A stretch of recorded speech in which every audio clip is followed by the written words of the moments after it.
What is going on? What's going on, everyone? All right, we are now live. Let me get a sound check. Let me know in the chat if you got me loud and clear. If you can hear me, give me a thumbs up or give me a loud and clear, whatever the case may be. Let me know if we're good to go.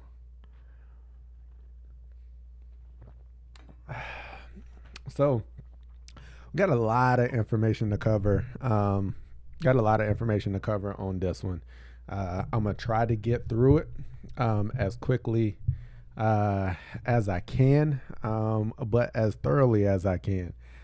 So just stick with me on this one. I'm gonna try not to hold you too long because I got other responsibilities that I got to go take care of myself. So um, with that being said, okay, appreciate that upper 510. Um, what's going on, transition zone guy? I've been seeing a lot of you in some lives, maybe about 3 times a week. I've been seeing you over there. Yeah, man, appreciate you for coming to check me out. Appreciate everybody that's here.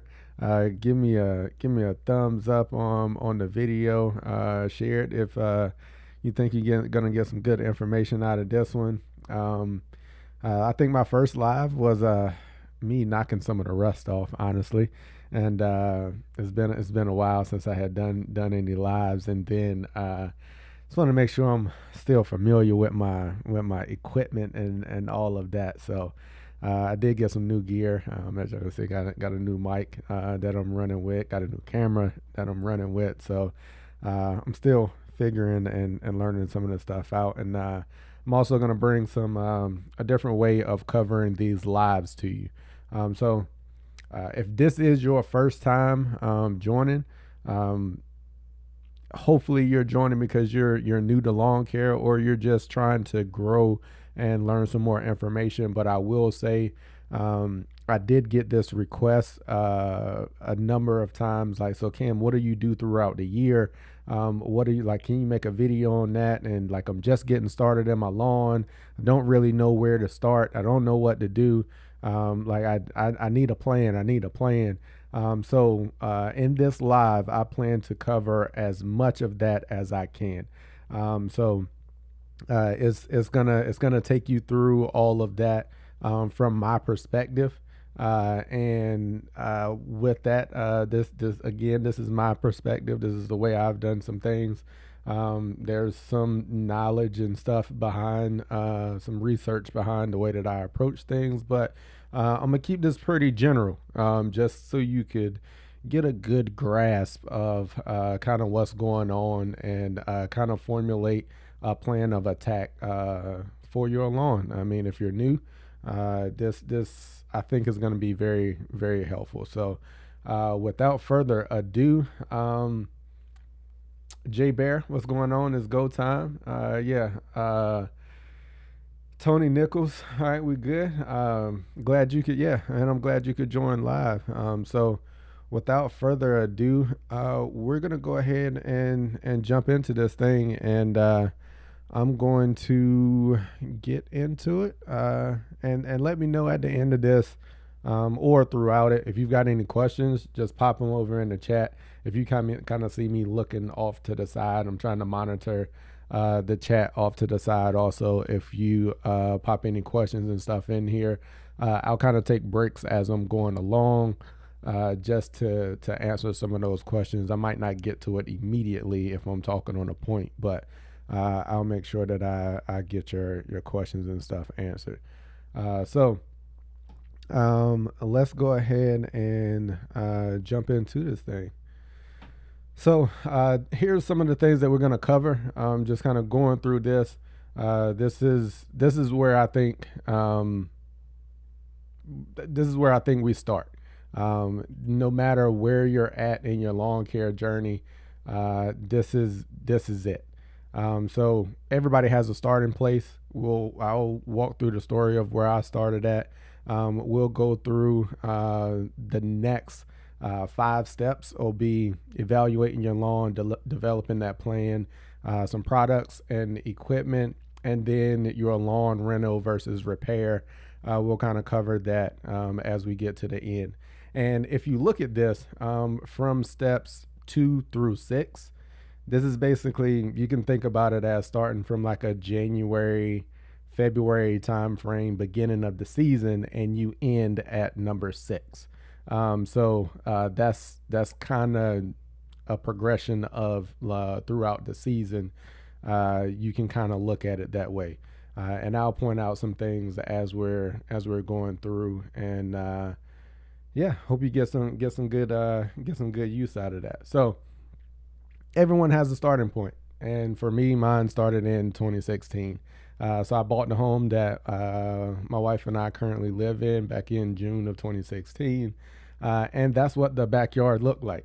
That top picture there, this is the fall of 2016. So I didn't actually start taking care of my lawn at that point in time. I had a number of other projects that I needed to work on in the house, so I actually hired it out.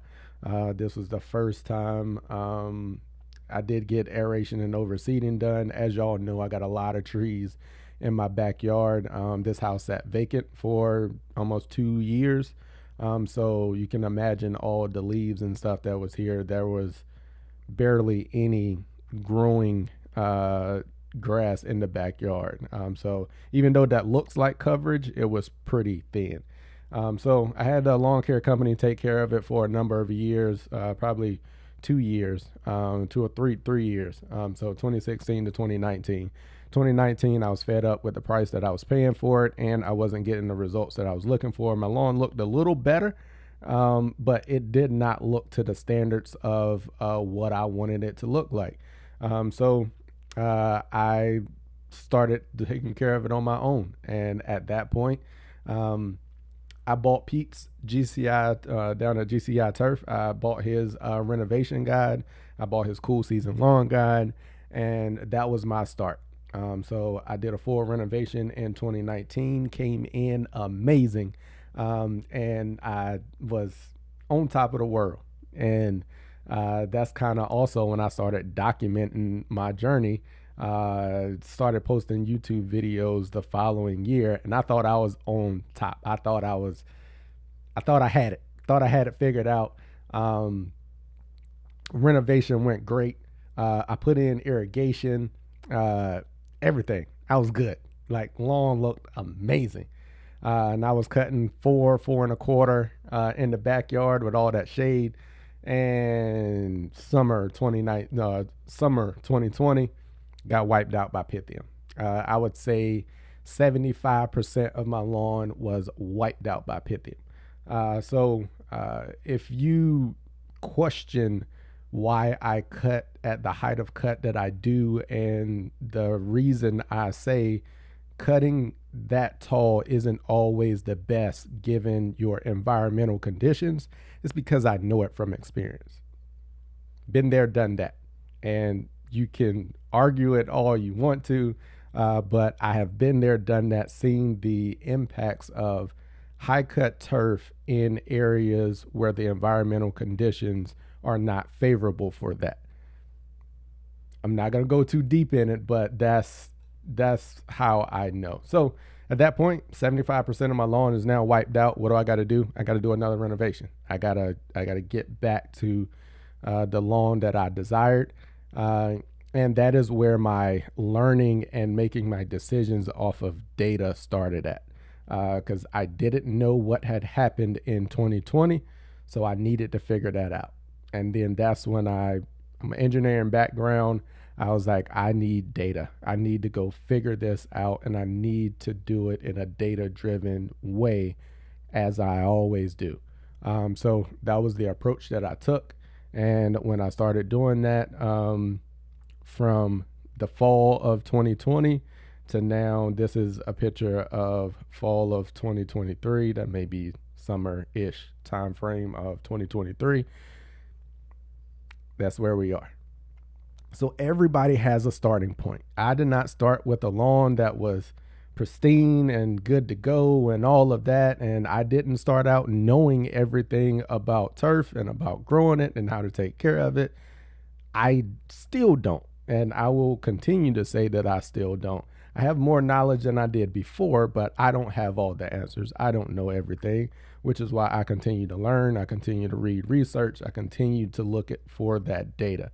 So it can be done, but it's not an overnight thing. You'll hear it from the We Working team a lot of times. We say put 2 years on it. Put 2 years on it of dedication and being consistent, and you'll see some pretty good results that I'm pretty sure you'll be happy with. So that's the journey. So now, once you've got that journey going, the thing is all right. So, all right, Cam, I get it. I get that I got to start somewhere. Where do I start? First thing is setting your expectations. That's one of the things that a lot of people, they desire that picture that I showed in the bottom on that previous slide. That's what everybody wants. I'm not gonna say everybody. That's what a lot of people want. If you gave them an option, yeah, they'd say they want that. I would too. But that also comes with additional things. It comes with a amount of money that has to be invested in it. I put a full irrigation system in. I use certain products. I use a certain quality of products when it comes to seed and fungicides, herbicides, all of that. I use a certain type of product, and that to be able to do that, you also have to have a certain amount of equipment. Those things cost money. Like, so everybody may not want to or have the ability to be able to do that. But if you set your expectations for, hey, this is my goal, you don't have to achieve all of it in the same year. You can just year over year, year over year. You saw mine in 2020, what happened and what I've built it into over the past 3-4 years now. It matures. You learn more, and then you'll start to gain that. And then also, how much physical ability and effort do you have? How much time do you have to be able to put into your lawn? I mean, maybe you can't get out there every 2 weeks and do spoon feeding.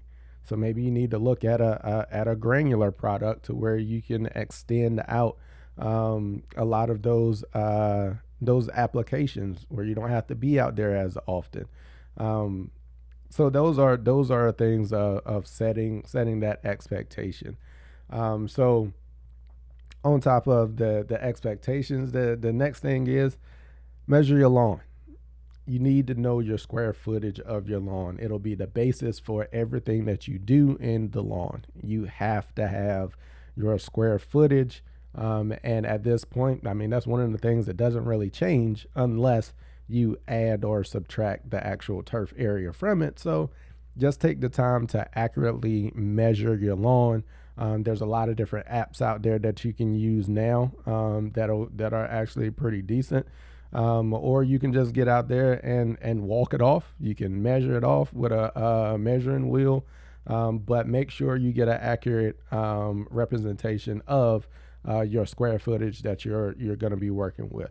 The next thing is going to be soil tests. I mean, I know this is a highly debated, but when you're initially starting off and you have no history of the lawn, you have no history of how things have grown, whatever the case may be, I still think getting a soil test is a very valid thing for you to have that information to be able to then go out and make the proper applications, purchase the proper fertilizers that you'll need to be able to get the results that you're looking for.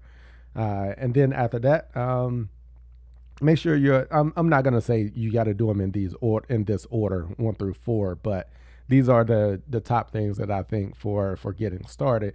The next one's going to be identify your grass type. That's also going to be very location dependent. And as we get into talking about identifying your grass type, you will be looking at a number of things. I'm going to pause right here just for a second. If y'all would give me 1 minute, we're going to pause here for a second. And I think y'all gonna be happy with this. I think y'all gonna like the fact that I got to take a brief pause, real quick. Um, so once we get going, uh, I'm gonna be able to break you in here in a second. Give me 1 second while I do this. I need to get that squared away, and I'm gonna send y'all to some music real quick, and then I will be right back. Couple minutes. Be right back.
All right, so we are back, and with that, being that we're back, um, I think this is gonna be a pretty good. I think y'all will be happy. I had to take a pause.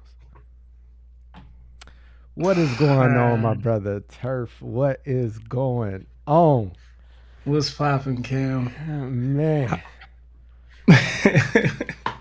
it's been a while. It's been a while. It's just a minute or two. Yeah. What is I'm looking for? I don't know where my phone is. I need to. Okay, I'll do that later. I was trying to pull up the live, Yeah, I but I just pulled messaged it, you. and it's just funny. I just pulled it up over here. I wanted to make sure everything was I wanted to make sure everything was going good over here. But yeah, man, everything good on your end? Everything good? Yeah, man, the house is quiet for now. I got Mine, my mine too. monitors up. Mine too. I got one right over here. It's right off the screen, like sitting right there. he just Yeah, went. He just man. went down, so he should be down for a while. Shouldn't He shouldn't cause too Yeah, much ruckus. yeah. I'm hoping mine stay the same way as well. We'll see. All right, so we'll jump back into this thing, man. I'm pretty sure everybody. I know y'all haven't seen Turf for a while. Y'all haven't seen me for a while, but we're back. We're back. We're back at it, man. And we just want to thank Turf for being able to take the time to come grace us with his presence. He's been out there getting it for us, and yeah, man, we're just happy to see you. Anything you want to say to the people while we got them? Hey man, just thank you for having me. Good to see y'all. I know it's been a while, but yeah, we're coming home. Don't. We're coming home, man. I'm ready too. Yeah, yeah, man. I know you are. I'm ready. I'm ready to get back. Like I said, I was up the other night with baby boy, and I was thumbing back through some of your old videos. I was like, man, I missed the Turf 3K productions. I'm like I was over here fiending. I was like, I need to go back and watch some of them videos. Yeah, man, it's been a while. Yeah, just when it comes to priorities, your Yeah, kids they're only young once. yeah, I still got a full time job. Really, having two is what really put a strain on everything. So we just had to take a knee and focus on what was most important. yep, But the lawn still looked good. yeah, So yeah. hopefully we could pump a few videos out before we leave here this year. So we'll see. Okay, all right, that's Yeah. what's up. So Yeah. I'm gonna just jump back real quick and just you see what we got going on here. We just kind of set that we kind of got the people going in. So we briefly talked about this before, but this is what we're gonna be going through. We're gonna give people the roadmap. We're gonna give them a Hmm. roadmap to the lawn. We just covered these items here, and we just jumped into identifying your grass type. So with that, then we kind of jumped over onto the slide here. This is going to be very location dependent. And a lot of times what people will say is, Cam, I want your lawn. Like I want your grass seed. I want this. I want to have that. And they're located down here at the in the bottom of Texas, almost Mexico. That's That that's not probably the best thing to do. Yeah, that ain't gonna work. Yeah, it's just not. So if you're seeing this for the first time, the areas up here, you've got your cool season grasses. You got warm season, cool season, and the grasses prefer exactly what is in the name. Cool season grasses, which you've got up here, they're in that northern region. They prefer those cooler temperatures and they perform better in those cooler temperatures. And then we'll jump down here, and you've got your warm season grass types. These are the ones that love the heat. They love the warmer climates. Hence why down here in the south, that's where these grass types actually thrive. And then you've got this area right here through the middle, which is like the armpit of it, which is a transition zone where you can grow either one of them, but there may be one or the other that would just be more suited for your area and make your management practices of it that much easier on you. So, like if you're down here, this northern part of South Carolina right here, that is in the transition zone, but to be honest, if you grew a warm season grass type in that area, it would probably be easier on you from a management standpoint. But you would also have to look at the fact of how many months it's going to be dormant. Maybe you don't want to look at a dormant lawn, or you don't want to look at a brown lawn, which is what I mean by dormant. That's a choice you'll have to make, but there are other sacrifices that come with that: additional inputs, additional water, like those type of things. If you choose to go with a cool season grass type in an area that is not really the best location for it. Anything else you got on that, turf? Nah, man, I think you nailed it. I think the only thing I would add to this is, when we're looking at the cool season growth cycle, when we're in those upper northern states, your growth cycle might actually look a little bit more like a warm season growth cycle. I say Mm-hmm. that because I deal with Yeah. that here in Germany. I don't necessarily have the spring and the fall flush. I got the Mm-hmm. spring out the gate, it thrives through the summer, and then it tanks really hard in the fall just because of how, my highs for the year are usually they average mid 80s, so just keep that in mind if you're farther north, but that's a very specific location. So, Yeah, I agree with you on that one. And hey, turf, you want to walk through the two growth charts for us, if you yeah. want to? Yeah, I got that. Yeah, so warm season, you're typically it's a warm season type plant. It likes the heat. It prefers those warmer conditions. So with that, you're going to see your biggest growth during those summer months when you're dealing with your warm season grass. That's pretty much what you're looking at here. So your prime growing season with adequate fertilizing and making sure that you're staying up on your watering is going to be June through pretty much August, September. Those grass types might vary a little bit, but that's pretty much what you're going to be looking at for the most part. Of course, this flips on some scale for like if you're on the other side of the world, right? Those Austrian boys, their summers, Australia, their summers is a completely different window, but we're dealing with an American audience here. But since I'm in Germany, I see those. Their summers a whole different. It's a flip on the head, but it's the same concept, right? And then cool season, yeah, that's when we're going to have our spring flush. You're going to have a lot more top growth and root growth historically. And then summertime, things are going to die down a little bit depending on, how far south you are in that armpit of America, as Cam was referring to. And then further down south, it's going to struggle even more if you're dealing with a cool season lawn. And then in the fall, that's when you'll have your second season. And for cool season lawns, this is probably the most preferred season by most people because you just got done taking that summer beat down and then you get to see everything kind of bounce back right before some of those key holiday uh, invite people over your house and let them look at your grass times a year. Hmm. So that's pretty much what you're looking at. You need to understand that just so when the summer comes, you're not stressed out thinking, "Oh, my grass doesn't look as great as it should." Well, that's because it can't because it's the summer, and it's a cool season lawn. So that's pretty much the gist of what we're working with down there. I think that clears it up. Yeah. Yeah, yeah, I'm good with Yeah. that. When we're talking warm season, so I know I've said it, I didn't specifically go into it, but you can see it here. We're talking Bermuda grass, centipede, zoysia, St. Augustine. Those are your main warm season grass type. As we just talked about, they perform best in those warmer temperatures, warmer climates. And one other thing to point out with that is it's a spreading grass type. Most of those grass types are spreading, some rhizomes and stolons, meaning that you will see if you have a single plant, it will continue to spread out.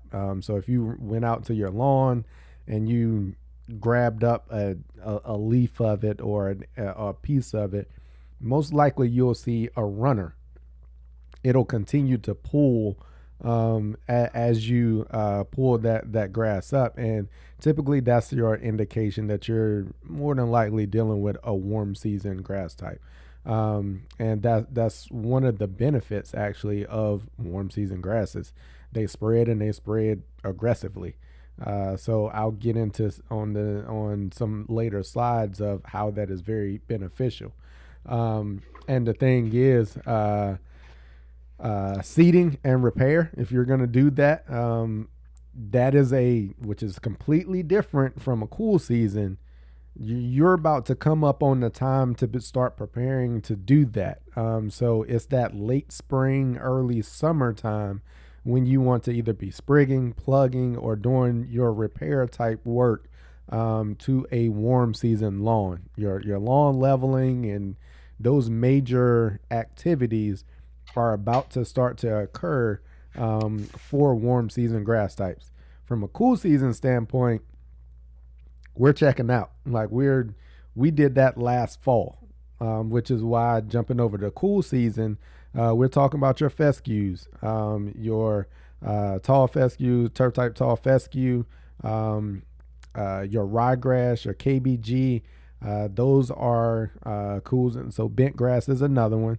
Not necessarily intentionally in a lot of cool or home lawns, but bent grass, you'll see a lot of putting greens and things like that on your golf courses. That may be bent grass, but not really a homeowner type of grass, but it is cool season. And cool season grasses, they perform better in those cooler temperatures, as Turf was saying. So you'll end up with it being a mostly a bunch type grass, except for your KBG.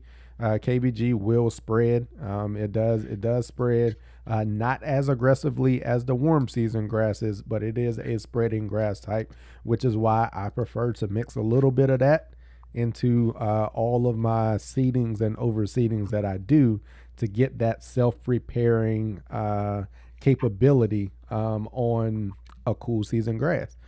So your seeding and repair, as I say, you do that in the fall. Unless you're in some of these far northern climates where your growth curve actually looks more like a warm season growth curve, you don't get as hot. You can kind of get away with potentially doing some spring seeding and those type of things. But in general, the fall is the best time to do those seeding and repairs. So being that we've done that, you've identified your grass type. One of your visual keys that I'll say, this is my pop's lawn down here that I did a renovation on it with iron cutter. So it is a Bermuda.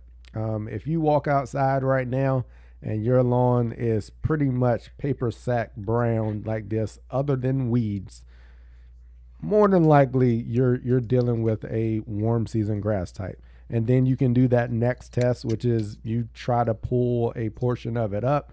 And if you're starting to see runners and long strings, if you want to call it strands of the grass, where it's got different leaf blades and things coming off of it, we call those stolons. But if you pull it up and it just continues to pull and pull and pull across the top of the surface, you're more than likely dealing with a warm season grass type.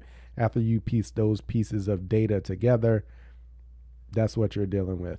Then you'd have to go in and identify whether you're dealing with Bermuda, Centipede, Zorgia, or St. Augustine. So if you come out right now and you've got a little bit of green, it may not look the best. This was actually taken. I'm starting to get a green up right now. So I actually took this picture yesterday. So this is a current picture of what my backyard looks like. I'm starting to get it was a lot. If you saw pictures a couple of weeks ago, it was a lot more brown than what it is now. So I'm actually starting to get a green up and some growth. So spring is on the way. Your cool season grass types are going to be holding a little bit of color right now, slightly, some amount of color. Anything else you wanna chime in on that one, Ter? Nah, I think you nailed it, man. And depending on your grass type and the type of winter you've had, you may return a little bit more, or retain a little bit more color than usual. Yeah. Yeah, yeah. Cool. All right, we'll go ahead and move into the next phase. So you know what grass type you're dealing with. You knocked out those other couple of items before. So now we're now into the growing season. And you're working on your lawn, you're committed to it. These things here are what we call the cultural practices. So if you're not going to do anything else, if you can stick to the 4 cultural practices, and if you look at my videos, they may seem like I cover a whole lot of topics and a whole lot of other stuff, but my topics that I normally talk about fall into one of these 4 categories. One of these 4 categories, and that's about it. You can categorize them there, and it's frequent mowing. I'm either talking about mowing, watering, fertilization, or weed control and pest control. Those are the 4 pillars and the 4 basics of having a lawn and improving them. And we can kind of walk through them. Mowing is number 1. If you're not going to do anything else, like frequent mowing will help improve the quality of your lawn. It will help to thicken it up. Like, that's one of the things that if you can get out there and mow at a minimum once a week, if you can mow it at a minimum once a week, twice a week would be even better. And then you fall into the love that we've got, which is some of us are out there mowing 3 times a week, depending on the time of the year and the season. But for the most part, if you can get out there and mow at least once a week, you will see changes and improvement in your lawn without doing anything else. I mean, without doing anything else. I'm not going to say it's going to turn out and look like the picture that you see there, but frequent mowing will make a significant difference. And if you pair that with maybe 2 or 3 applications of fertilizer throughout the season, if you want bare bones basics, we can stop talking right now. And, and And that's it. and that's it. I would argue, especially in my neighborhood, I can see everyone's habitual patterns. I can see what their cyclic cycles look like. Just whatever they're doing, whether it's like spending time with their kids or whenever they let the dogs out. But when the season gets going, I really start paying attention or noticing. I notice how often people don't cut their grass. Like Mm-hmm. that's the number Mm-hmm. one thing. Like it turns into this chore that you don't necessarily look forward to do. It's a chore. It's not like this Yeah. thing I get to go And do. I get to go It's a do chore. this. It's I treated like enjoy it. this chore that I just don't want to do.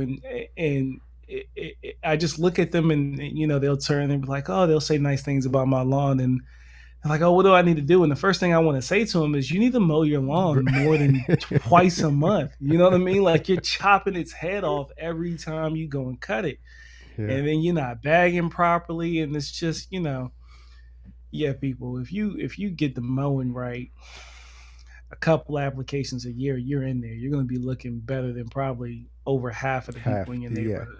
Yeah. Yeah. Yeah. That's it. And then between the mowing, a little bit of fertilizer, I mean, and then your weed pressure is gonna decline at that point also, because you're continuing to cut those weeds. A lot of times weeds don't like to continually be cut off like that, and then your existing turf is gonna start to thicken up. Hmm. So now they've got You know more what? competition. They've got more competition than what they previously had. Another thing that I've noticed over the years of doing this is people's tolerance and threshold for the amount of weeds they're comfortable with in their lawn is much higher than It's higher mine. than, yes, yeah, It's much higher than yeah. mine. Like most Me people, too. 20% of the lawn can be clover and they don't even care. So Nope. as long as it looks, even and Pretty aesthetically much uniform. pleasing, uniform, yeah, most people don't even care. So again, frequent mowing, throwing out a couple of applications a year at the right time. And I would argue if you're not worried about, your lawn going dormant, you could just let Mother Nature do what it do as far as the Mm-hmm. watering, and you'll be in a good place. You'll Yeah, be in a respectable place. You'll be happy with that. Most people will be happy with that. That's yeah. something as a YouTube creator, um, lawn care dude out there trying to get it done as well. I've noticed that most people's tolerance for dealing with weeds in the lawn Mm-hmm. is way higher than the average lawn care enthusiast for sure. Yeah. And I mean that this is one of the things right now. Like we're talking a lot of the basics and the foundations of things right now. So, um, of course, you can take these things a step further. A lot of times, I mean, when you look at some of my videos and stuff, it may seem like I'm taking it a step further. Right now, a lot of my content this year, I'm gonna try to take it a step back. I'm gonna try to, which is why I'm doing this live, to kind of pull people along and like, hey, if you're just now starting, this is it right here. This is where you need to be. So looking into the next one is going to be proper watering. Like Sir said, if you're not going to water, I mean uh, there is a ceiling or a cap that you're going to experience without applying water. It is still a plant. So if you get into the summertime, you're hot and dry, and it's not raining, and you're not watering, your plant is going to suffer. Like that, your lawn will suffer. So if you're not planning to water at that period of time, you back off of your mowing, you back off of your fertilizations, and you basically cease and desist until you get some more rain, until you get some rain, and the lawn is back actively growing and is back to a more healthy state. And that's fine. I actually have a number of my clients that are the same way. They refuse to water. They're like, I'm not gonna water. Cam, I'm just not gonna do it. We'll deal with what we got to deal with. I was like, okay, that's fine. We can manage that. So when we get into those hot and dry times, I make sure they know, hey, when your lawn starts to check out, allow it to check out. Stop mowing it. Just stay off of it as much as possible and allow it to go into its summer dormancy. And when the temperature's cool or rain comes, it'll come back to life and it'll do its thing and it'll get back to going. So watering, if you are planning to water, it doesn't have to be an in-ground irrigation system. It can be some hoses and a sprinkler from your big box store, and just making sure you're getting adequate coverage. And for the most part, you want to water not every day, but you want to make sure that you're getting at least an inch of water down. General numbers, you're getting at least an inch of water down per week, including your rainfall. If you are planning to do watering, that would be the route that I would go. That's your general recommendation there. You know, if you get hotter and drier, it may take more water for a cool season lawn, to make sure that you're keeping it lush and green if that is your desire. When we get into fertilization, cool season lawns, for the most part, you want to do most of your fertilization during the fall. This is not when the spring comes, oh, now we want to throw down 2 pounds of N out there between the first 2 months of the year. That's not the most beneficial way to actually fertilize a cool season lawn. As I showed in my last video, last year, from March all the way to August, I applied a pound of N to the lawn that you see right there in that picture. That is a lawn that survived on a pound of N. Okay, 1.17, if we want to be specific. 1.17 pounds of N right there.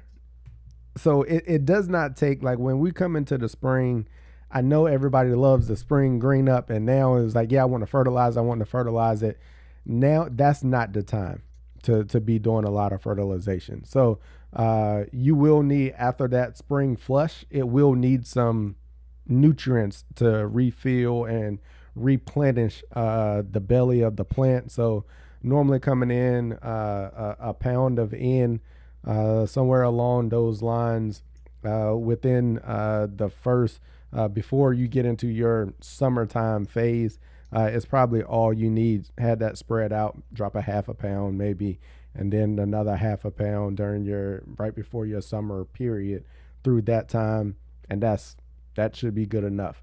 Most of your fertilization should come in the fall for a cool season lawn.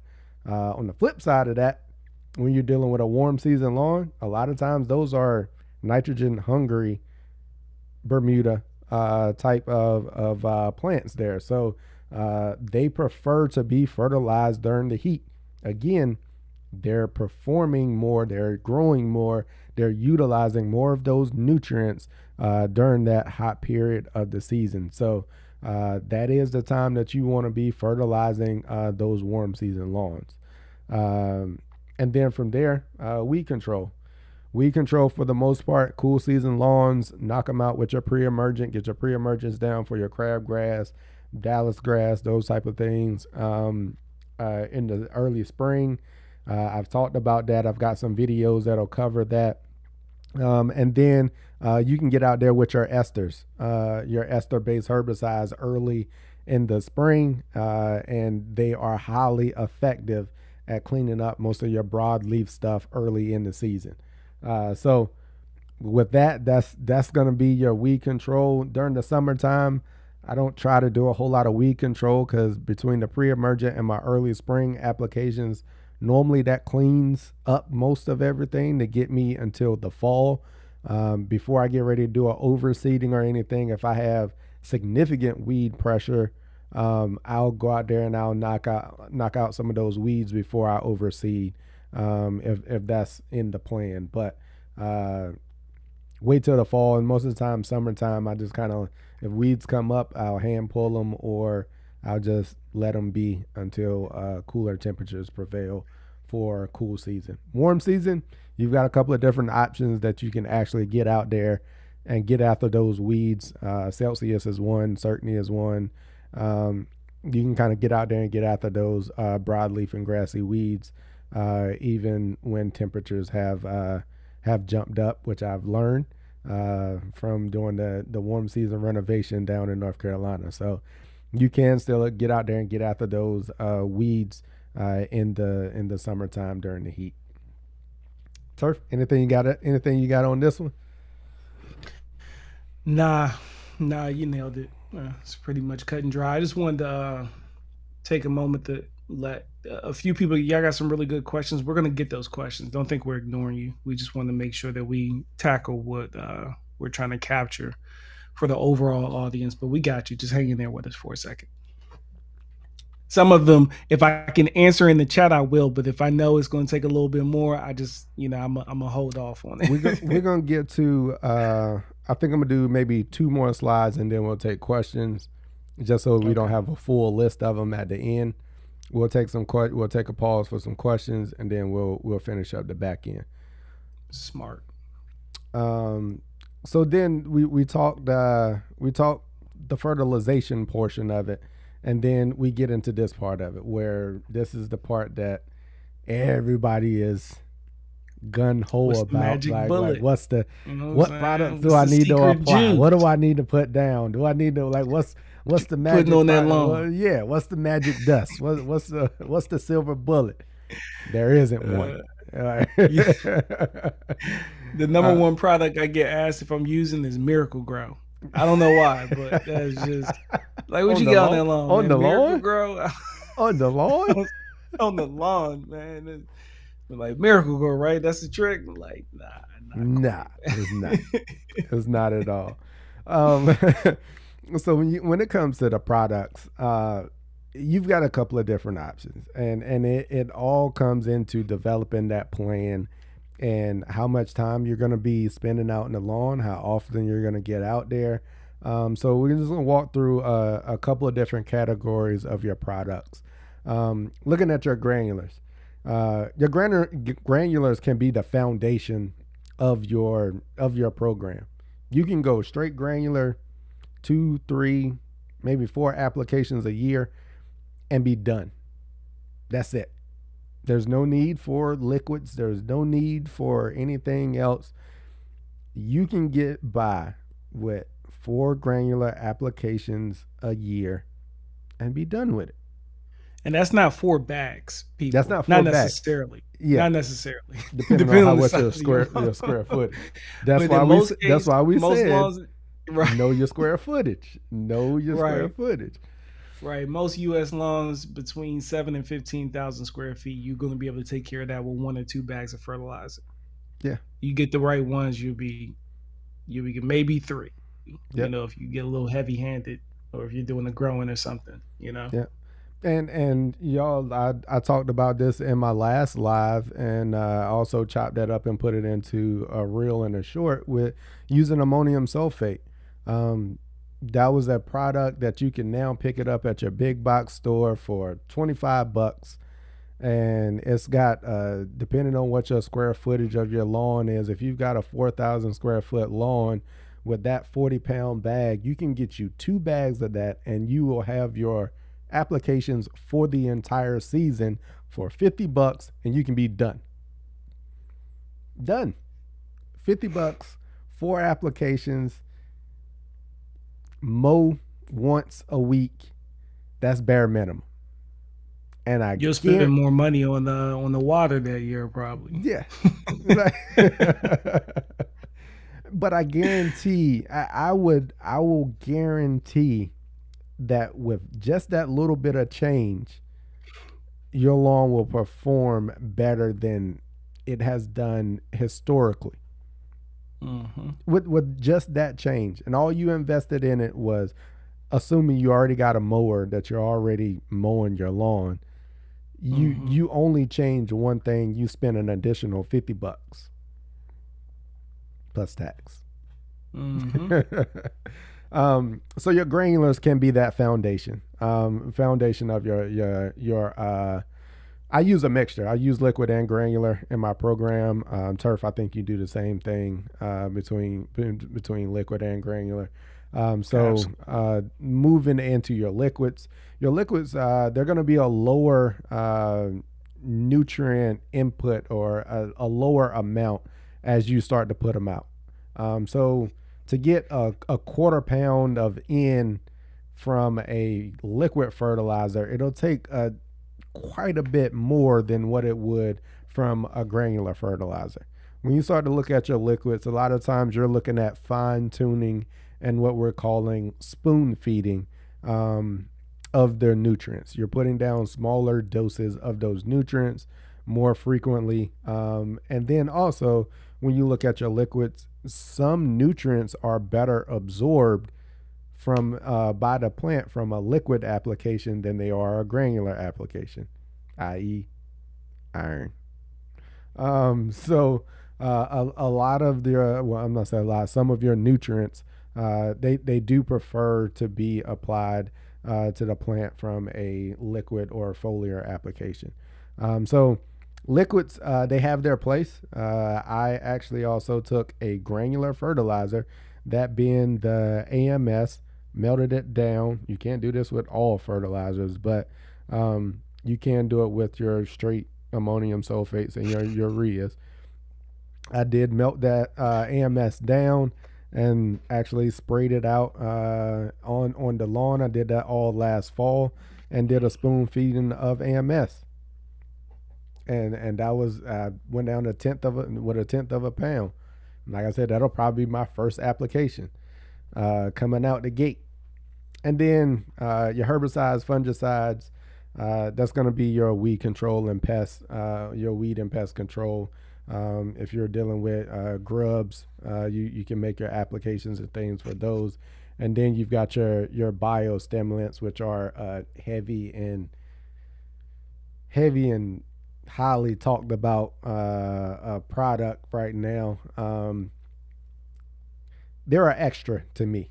To me, they are not a foundational product that you have to have in your program, um, but they are just an extra over the top type of product. Once you get things dialed in and you're just trying to get that little bit better, that little bit of improvement out there, and get a little bit. But if you're looking at getting started and you're just getting into it, I think biostimulants can be a add-on later on once you get your program dialed in.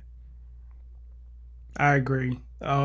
Keeping it simple and just straightforward, something that you know that you can stay disciplined in, Mm-hmm. remain consistent in, Consistent, you don't get consistent. flustered. Mm-hmm. You know what I mean? Just keep it basic. You see us, we take things to the extra edge because think about that one thing in your life that you go just a little further than anybody else on. That's what this is for us.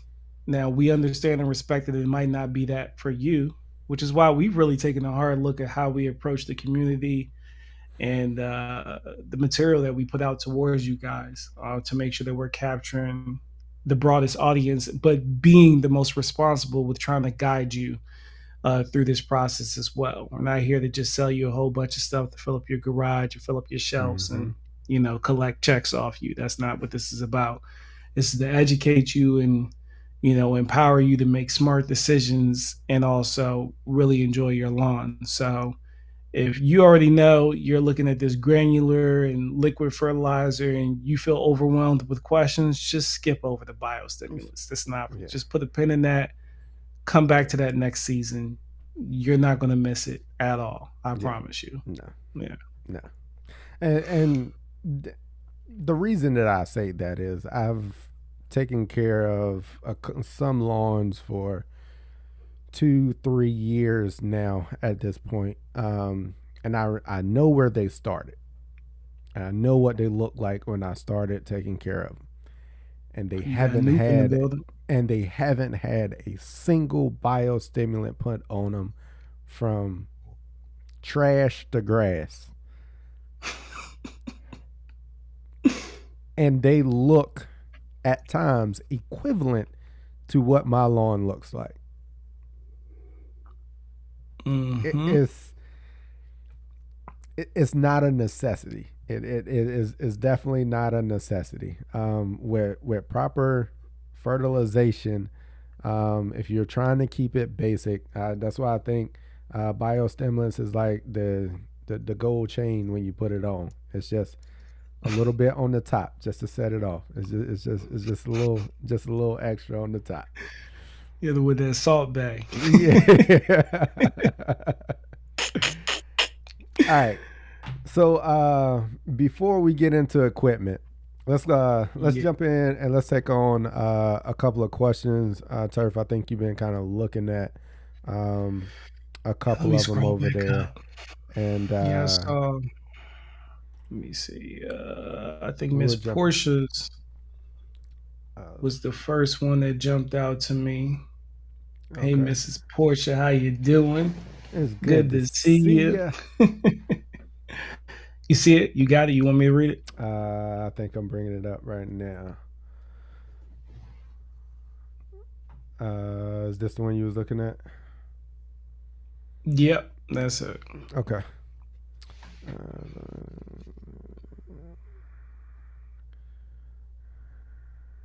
Uh, I agree with the provide nutrients portion, because you're returning those clippings back into the soil. Eventually, they will break down and start feeding the lawn. Yes, they have nutrients that are in them, so you'll start recycling some of those nutrients.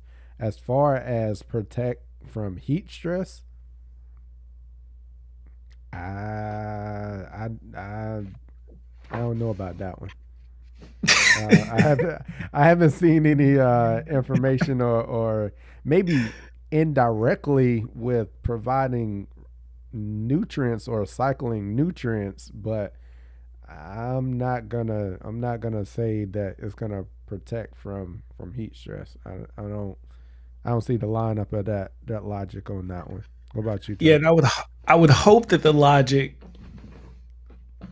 isn't suggesting that if you have a mower that does a crappy job on mulching your clippings, Mm-hmm. you're leaving some type of Yeah, thin layer over the that's the turf worst thing. surface, That's the worst thing you can do. which is it's going to be very counterproductive to what you're trying to achieve. So Yeah, just me like trying to put together maybe where they were going with that. I'm with you, Cam. I'm not there's nothing logically with all that I have in my brain when it comes to turf management that would make that make sense. I would need to see some more studies on that or some more information. So I'm gonna go out on a limb and say that is not true. But the nutrient cycling, like you're referring to, absolutely, yeah. yeah, And then by the time you're cutting in the summer, those nutrients, it's going to take time for those nutrients to break down and actually become back into the plant and usable for in a state that's usable for the plant. So getting a immediate benefit from it, not necessarily. So that's another reason why that logic doesn't isn't quite there for me. hmm Um. The next one was Drizza, Okay, I see that. Drizza. I don't know, something like that. Yeah, there we go. Yeah. How would you do it in perennial ryegrass and wanting to put down a pre-emergent in the spring? Don't take this the wrong way. It's just where I sit with it. It's a reason why I don't have a dog, because I love my grass. So And look, I'm gonna tell it's you, and I am it's just me. It's just me. But I am firm on that there is a reason why I don't have a dog, and my wife wants a dog. She wants to get a dog for our son, and a lot of people want me to get a dog for our son. I love my grass until I've got acres for him to run around on and go pee in dispersed spots to where it's not gonna be like just one area that I have to look at. I won't have a dog. But to answer your question, um, if you're not if you're not trying to if you're not trying to seed, there's not an issue with you putting down a pre-emergent unless you're Unless the question was unless you're trying related to to seed. like, yeah, unless it was like a two-part question, like, hey, I'm dealing with, I gotta repair these Repair the spots, yeah, yeah. and then that's the kind of that's it's rough, man. You kind of just got to decide what's more important that year. The Mm-hmm. only other option I could give you is find a section in your lawn that the grass grows fine in, but is not visible. So, like for me, behind my raised garden beds, if you ever seen my lawn, that strip behind my raised garden beds, I've used as an area so I can transplant uh, plugs pretty much Mm-hmm. into those dog That's like your spots. nurse. That's like your nursery. That's like your turf It's like my nursery. nursery, my turf nursery. That's other than that, you're just going to struggle because the dog is just.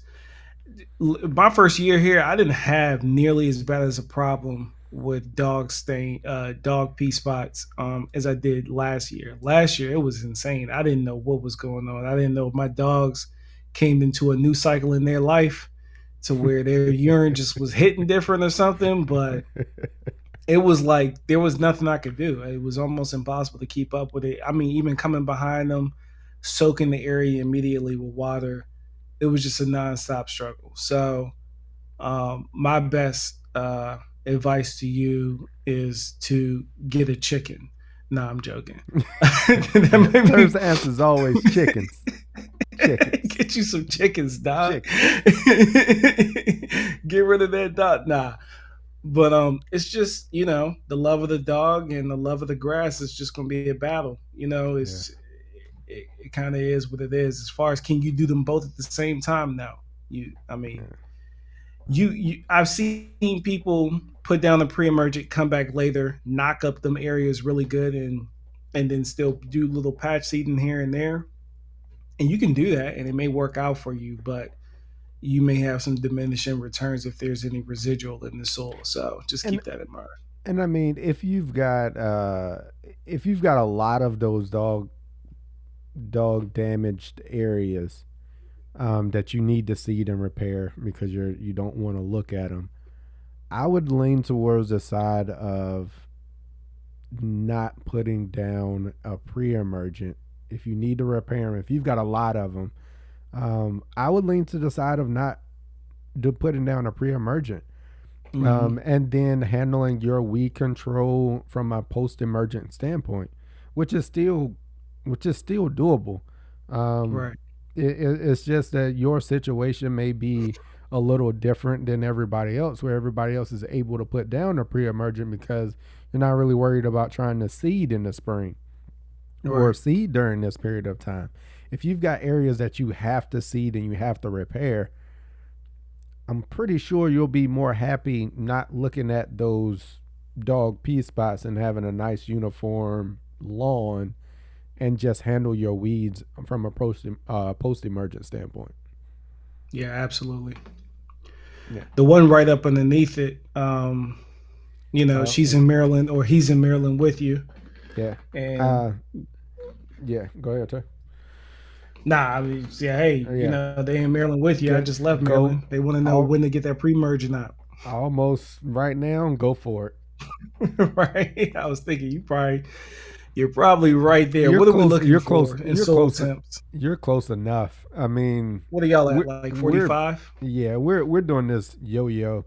I Yeah. think it was we were pretty decent today, temperature wise. I think we're supposed to get a spike in temperature next week. I think we're Hmm. supposed to be up in the 60s. So we're going to see the soil temps go over 50. We'll Hmm. get up, and it'll be the first time, but you'll probably see the soil temps get into the 50s next week based on the weather that we've got coming. So if you want to get it down this weekend, I'd say go for it. Yeah, I'm a huge proponent for going out a little bit earlier, Yep. just because not all seeds are going to come up at the same time anyway. Hmm. Whenever I'm seeing trends maintaining at 45 degrees soil temp, and I can see that it will trend up, and Yep. especially in Maryland and other areas as well, it'll be 45 And one jump week, and then just jump on you, and and then never you feel come like you're late. and never come back down. And you'll be hoping it Right. comes back down. Then you feel like you're late. So I would say whenever you see a solid 7 day streak of rubber banding around 45 degrees Fahrenheit, It's go time. for it. It's time. Yeah, go It, for it's and if you're split apping, you go for your first round, a little and early. then when you creep around 55 and you start seeing it rubber banding 55, 60, go ahead and go out with your second one. That should line you up time wise, but you can be a lot more specific than that, but that'll get you there. Yeah, somebody Okay. says it's all about the soul temp. Yep. Yeah. Yeah, I What's answered going that on, one. Monkey's lawn care and gardening? What's going on? I've been seeing you around. What's happening? Oh yeah, they came in asking. He came in asking about silicas. When is and what is the best applications for silicas, and how do they improve the turf? Or is this a question for Doctor? Oh, he meant Shaddix. Yeah. Shaddix. No, I think I'll we can get this question. I'll let you run with that one, Turf, because I've got some silicas. I know of silicas, but I haven't incorporated them into my program yet. So I know you've got some experience with them. What's your take Yeah. on it? So when I got the best use out of my silica was when my grass was in a varied baby phase, and I was trying to encourage it to stand upright, so to speak, just stand proud and tall, so to speak. So it was a technique that I was using because the grass was in its infancy stage, hadn't really hardened off quite a bit yet, and I wanted to encourage the grass to stand up as much as possible while I was real mowing it. Now I consistently applied silica semi regularly, but that was more so to encourage its tolerance with traffic on it. But one thing that I would see, like visually, was how much the grass would seem much like just much firmer, much more attention, standing at attention, so to speak. So it's a tool in the toolbox. It's not necessary for most people that are growing your grass above a half an inch. I don't know if you really need silica, to be quite honest with you, and I don't know if I really even needed it. It was just something that I kind of had in the toolbox, and I threw it at my lawn to use it for those certain instances. But I would say that if you want to pick it up and play with it, sure, go for it. Did it make or break my lawn? No, I don't think so. But it's a nice tool to have in the toolbox, just to kind of just apply something and kind of see how it reacts to it, and how you can use it in your toolbox for whatever it is you're going up against. So I think there's value in the tool, but is it a throw it on everybody's lawn and start charging all your clients for it? Absolutely not. No. So hopefully that gets you a little bit there. Yeah, and I think the thing with that one is that's the reason why I have silica and I haven't applied them. Exactly what Turf just said just then. I'm not sure. I wasn't sure or confident yet that it was actually something that I needed in my program. Um, Right. from based on the performance and the way things were going, um, the reason I thought I needed silica actually turned out to be that I needed to change one of my cultural practices was just mowing and my mowing height. That was Mm-hmm. really the thing that needed to change. It wasn't that I needed another product to make the turf stand up or do what it needed to do. I really needed to change a cultural practice. There you go. Bada bing. Um, So what else do we have? so I'm going through. I think I'm down. I think I'm caught up on most of them. I think this is the next one right here. Uh, what height should I cut my mountain view? Man, I was just talking about this. Uh, if you haven't checked out my latest video, I have a whole segment um, on this topic. So you can go back and check that out. It's the last video that I came out with on YouTube. So you can go check that out and hear my in-depth detail. So I am I'm pushing the boundaries, and I think I want to clear this up for a lot of people from that last video. I'm not saying that you have to go out and cut your tall fescue at 1 inch. I am not saying that. I am pushing the boundaries, and I know I'm pushing the boundaries, but I'm doing it in a method of it says that it can be done. Let me try it, develop the plan, and then if that's something that you want to do, I can at least give you some guidance to be able to say, hey, here's how you do it. And here's my experience with it. I'm not saying that. What I am saying is it doesn't have to be cut at 4.25, 4.5 inches high. That is not where it performs the best. I've seen it, I've had it at those heights of cut, and I've had it lower. I think the sweet spot for Mountain View seed cultivars is between 2.75 and 3.25. That gives you a little bit of range. Maybe that 3.25 when it's hot and is during the heat of the season. If you're full sun and you're not going with irrigation, and you need some of that that a little bit of extra protection there to kind of hold some of that moisture in. I definitely think during the cooler periods of time, 3 inches, 2.75. I held my lawn for 2 years at 3 inches year round, and it performed amazing. If you want to pick a height of cut and stick with it, I say 3 inches and roll with it year round. If you want to get a little experimental, and you would like a lower height of cut, you can experiment with going down lower. I think it will tolerate it just fine. Last fall, I was down at 2 inches, and it cooler temperatures, of course, but it looked good. It performed well. So I say the sweet spot 3 inches. You can go with 3 inches and ride with it here in Maryland. 10, and 68. Yeah, I think you were referring to your pre-emergent there, David. I think we covered that one. Yeah, I say go for it. Like, I think right now with the weather that we have coming in the next week, go for getting your pre-emergence Oh, down this week. he's talking about mowing. Oh, too If soon it's to mow. growing, If it's growing, mow it. But I'm actually getting some growth right now. I funny thing is I actually thought about cutting. I thought about it. me too. It crossed my It's too wet mind. out there for me, man. The Is ground is way too wet. and I and that's what happened is I walked across the yard and I was like, ugh, it's a little It's sponge. spongy. It's Yeah, a little.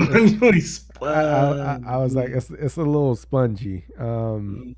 So that's what. But my front yard is actually green. My front yard is growing. Like, it is. There's a couple of areas in my front yard that seem to heat up quicker than everything else. So I can actively see that my front yard is growing. There's areas Yeah. that it could, because it looks patchy and high and low and Yeah. everything else. You can see where it could, to even it out. It could use a mow. Like I could Yeah. go out there and cut it down and make it look good, and you'd be able to tell that it got cut. Me But I ain't too. ready I'm to right I there ain't with ready you. to start having to cut regularly yet. Right. Once you commit, you out there, right? It's like, I ain't that's quite when it there. get I real. ain't quite there yet. I'm ready to get the season going, as you can tell, but I ain't quite ready to have to be out there mowing completely yet. Yeah. Um, Tony Nichols got one for you. can you let us know about a new cultivars you mentioned in one of your last videos and where we can buy them? Um, so the latest cultivars, there's a number of them, and what you can do is most of the Mountain View seed cultivars, the main one that you'll see in most every blend is the titanium. So you get titanium, and they've got the GLS, and you can get the titanium 2 LS. The GLS is gray leaf spot resistant. Um, there's a number. They got the dynamite, they got spider. Most of them are capable of being cut down to the 1 inch. Of course, this is going to mean that you're going to have to change some cultural practices that you're dealing with. Like your management regime may look a little different. And that's one of the things that I'm also going to be learning this season is I'm going to have to get my water dialed in. I can't slip up like I did last year. I'm going to just have to be on top of things and make sure I'm monitoring it. Um, but the cultivars are I would say most of them that are out there. I know I've got titanium. Dynamite is another one. Spider is another one. Um, those are the ones. Firecracker is another one of the cultivars. So, Pete from GCI Turf. You can go check out any of my videos. I've got a link to them. Yes, it is an affiliate link. I'll be 100. Um, it is a you can go if you don't want to use that. You can still go to Pete. Pete has his new seed blend is from those cultivars. He's got those in there in his new blend. So you can go there for those, or you can go to Heritage PPG. They have the Artemis.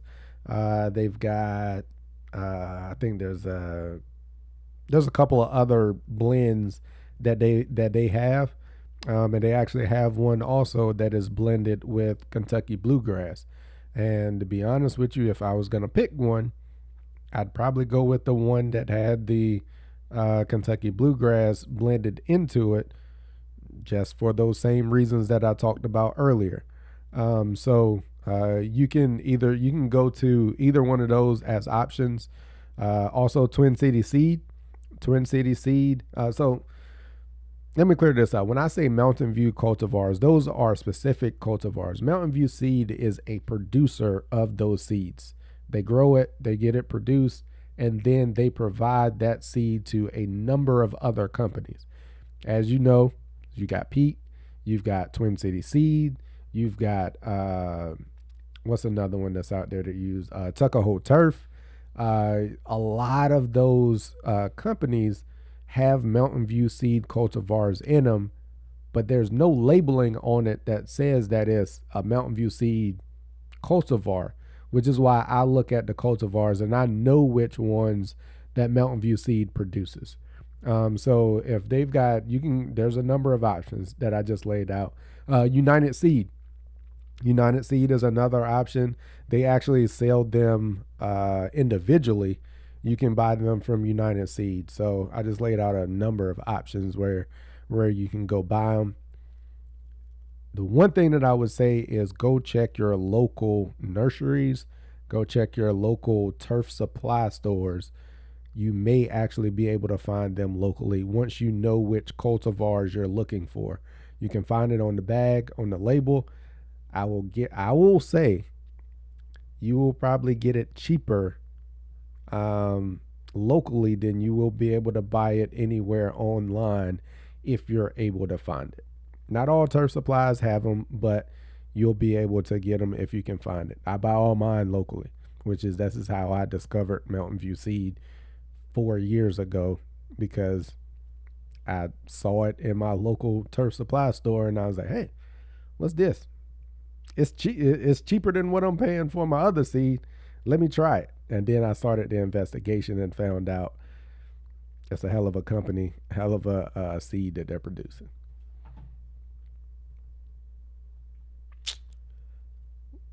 So that's your option on there. All right. So I think we got through most of the questions. I think we got a couple more that's still in there. Let's finish up where we are. I think we got maybe one more. We're gonna cover equipment, I think, and then renovations, and then we'll be done with the portion of the content.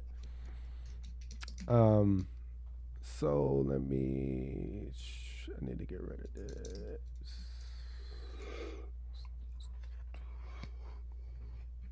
Boom, boom. All right. So So while you do that, okay, go ahead. yeah, I was just gonna jump in there. We're gonna cover equipment. You want to run through it if you want to? Yeah, man. So spreaders. Um, I'm a huge proponent. Like, if you're getting started in this, obviously it's too late at this point. But let's say you're watching this fall. Wait until those Scott's Deluxe spreaders go on sale, or any of those Scott spreaders. If you're not going to commit to a quality spreader like a spiker, which I think you should, but if you don't want to do that and you just want to get a Scott spreader cheat code, pick it up during the off season. When the Mm-hmm. fall comes in, a lot of that stuff's going to be marked down half price. You can get it pretty cheap. Will a Scott spreader work? Absolutely, it will.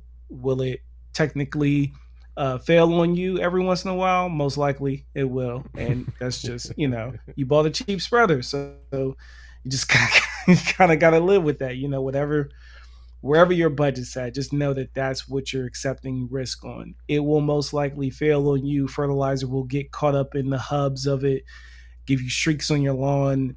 It'll get the best of us. I promise you. It's happened to me. I know what I'm doing, and it's happened to me. So don't feel bad if it happens to you. But you're definitely going to want to pick you up a spreader that's adequate for your size of a lawn.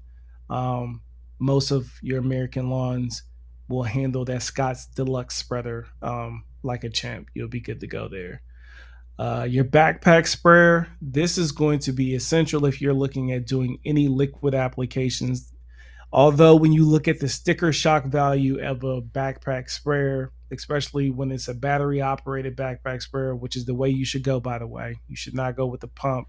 Um, Mm-hmm. Leave that reserved for the pros or for spot spraying, in my opinion, those pump sprayers. But when it comes to a backpack sprayer at this point in the 21st century, just going to want to go ahead and pick you up a battery operated one for most home lawns. You're going to be happy there. There's a lot of good options here.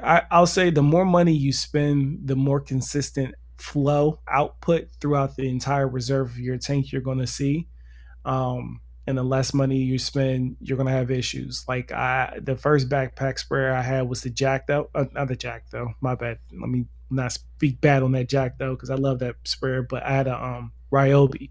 I had the Ryobi backpack sprayer. It was awesome because I had Ryobi tools. I could just throw a Ryobi battery in there, and it was a great starting point. But one of the issues that I had with my Ryobi backpack sprayer was, once I got underneath like a half a gallon left in the tank, it didn't want to spray it all out. So that was a constant issue that I had to kind of account for when I used that backpack sprayer. PPE, man, personal protective equipment is probably the most important investment you should make, especially if you're going to be dabbling in fungicides and herbicides. Protecting yourself to make sure that you're protecting your family, is important. If you don't have any idea where to start, you can always look at the label. It's going to tell you what you need. I mean, to the mil gauge that you need as far as your gloves, it will let you know. And if you want a one-stop shop to be able to ask questions to someone in there is going to know what you need, is going to be a Tractor Supply Company. I'll stand behind that. You go in the Tractor Supply Company, you'll be able to find all the PPE you need.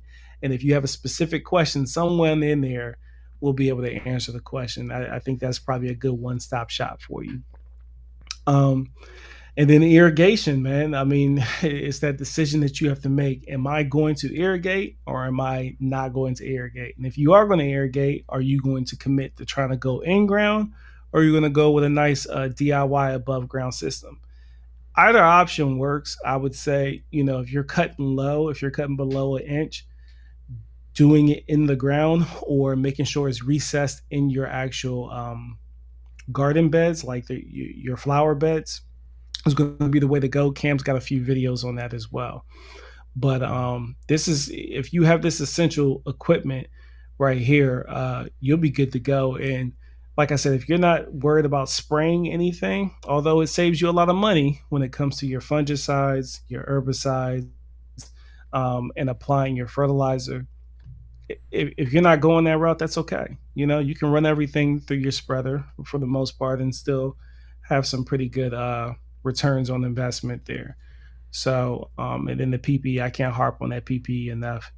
That's probably the most frequent thing I see on YouTube from YouTubers, is not Yes. properly Yes. uh, looking at the label and taking heed and notice to the label and presenting And a then, responsible reflection of what that looks like to yep. you, the person who's trying to learn how to do it the right way, right? Because you watch them, and a lot of us, may not read the label, but you just watch this guy on YouTube do it, so then you go and do it and think it's all cool because they did it, and that's unfortunate. So definitely put the money where it needs to be for your PPE.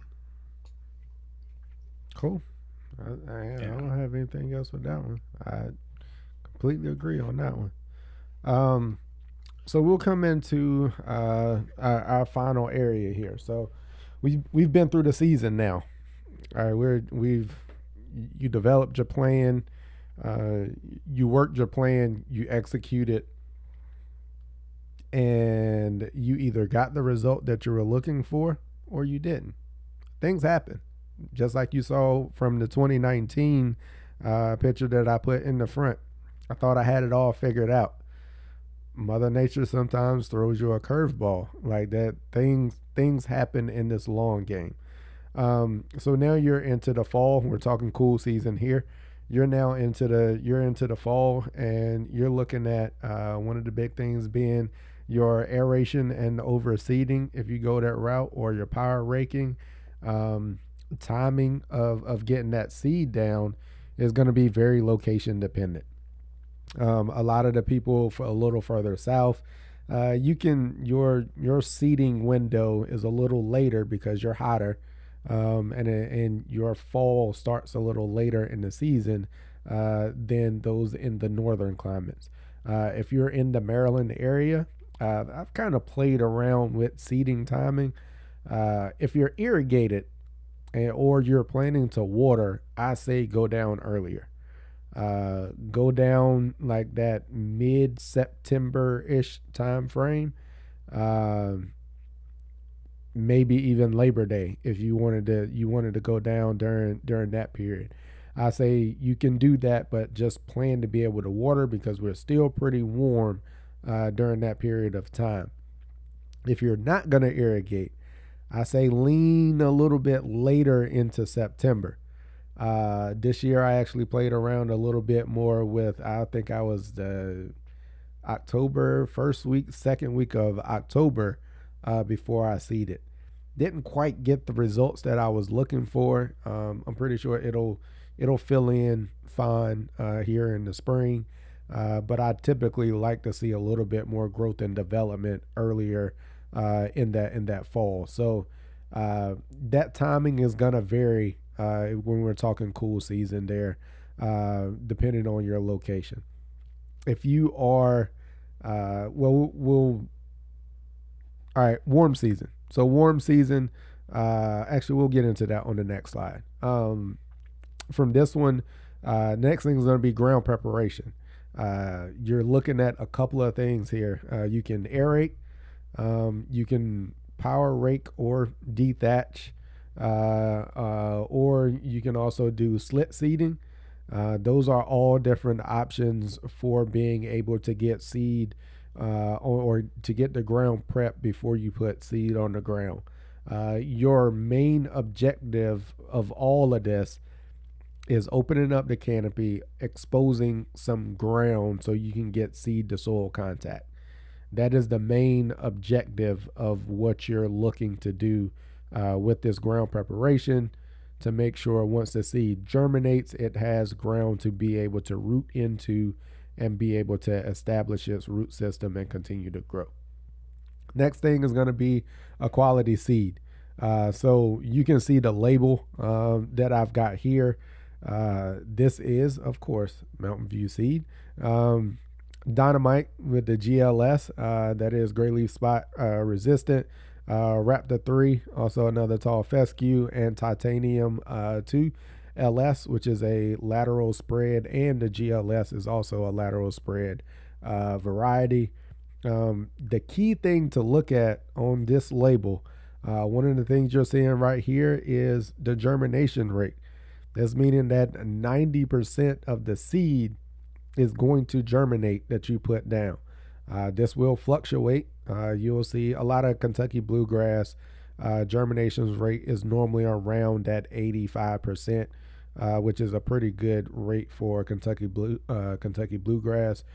Tall fescue is a little higher, so you're looking at a very high germination rate there.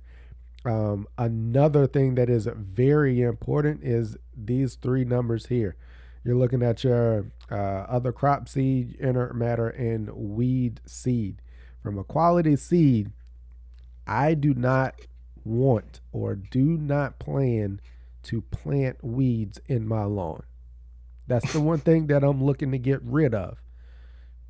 When you go to your big box stores, I've got a full video on the breakdown of a lot of the seeds that you get from your big box store. You're looking at high weed seed, inert matter, and other crop seed. That means that you're planting some seed of a plant that is not your desired turf, that you are then going to have to later address, either from a pre-emergent or post-emergent. More than likely, it's going to be a post-emergent, because you can't put down a pre-emergent if you're planting seed. So now you've created an additional problem that you've got to go address with not spending the seed's going to be more expensive, but this seed is the foundation for your lawn. It's the foundation. Seems like going the cheap route on that will most likely just cost you more money down the line. Yep. I'm willing to, I don't have any data that supports that. We're data driven, but logic, I'll step on a limb and say, arguably, you put cheap seed out there, you're going to spend more money trying to fix that in the long run. If you would have just bought you some quality seed. So that's where you want to spend your money. Cam used to say that all the time. This is where you spend your money, people. This is where you spend your money. This is where, if you want to cheap out.